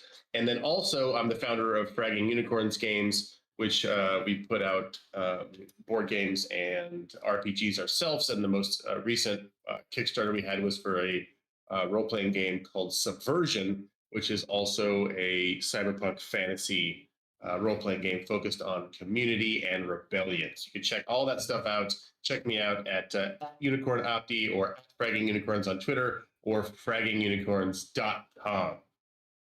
And that is how you plug. Good job, my friend. Yeah. Last but not least in this river of awesome people is my friend Thor, and she is kind of sitting around this round octagon here. Would you like to introduce yourself? Yeah, so I'm Thor at the Sonic Realms house. I'm the other half of Sonic Realms, I do a lot of the administrative work and making things really happen smoothly. And Sonic Realms, because Paul didn't go into it, we make role play real. We take TTRPG actual plays, we add in full cinematic score and sound effects, meticulously done, and we turn it into a fully immersive actual like experience for you. So And it's like I said before, it's truly something to behold, and it's actually one of my favorite podcasts that is kind of out right now. Plus, indeed, they do some pretty interesting stuff. It's not just fantasy; they go into maybe somebody else's TTRPGs that might be sitting at the table or whatever. Thankfully, you know, I'm sitting here, and I just want to thank Rem Alternis for having us all here to kind of come together and play a game. I think it's always great to experience, you know, Roll20 with friends, and new games are always a whole lot of fun. Like we said, you know, at the beginning of the game, this was Heroes of Barcadia. It is by Rollicrit. They are super wonderful company. And we got to see all of their really cool merchandise when we were out at Gen Con. And if you do have the ability to, I highly suggest picking up this game. One thing that they haven't really talked about is that there is a version of the game that actually comes pretty laminated. So as you're playing with these drinks and stuff, it actually doesn't skew any of the pieces. It's pretty cool that they would have that kind of foresight, because I know that I tend to get skull drippings on everything.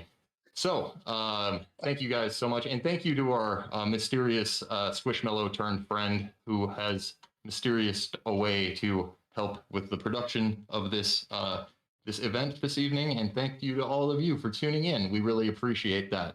Last but not least, I guess I am the Sad Skull. If you don't know who I am the producer and director of Foreteller Games. I make a whole bunch of audio narrations for all sorts of board games. Most recently, we have Red Raven's Distant Skies on the horizon, but we did just drop Kingfire Chronicles, which is a pretty hot game. If you want to reach out to me, you can. I don't have any socials. Hilarious, right? Anyway, thank you guys for coming. I really appreciate it, and check all of us out. We really appreciate it. thanks for coming. Oh yeah, sure. Who do we have? I think it was Bree something. Oh, yeah, we got it. So the person who actually ended up winning the Shadowrun 6th edition core rulebook giveaway is Bree underscore 95. 95. There you go. Yeah. Congrats. Lee. Yeah. Very cool. Nice. And enjoy that. It's going to be a whole lot of fun for you and your friends, and hopefully, you know, you can backstab your friends and shoot some people in a weird cyberpunk Kinetica kind of way.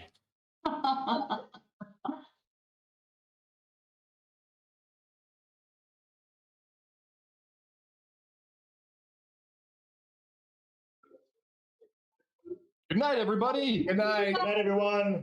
Thank you.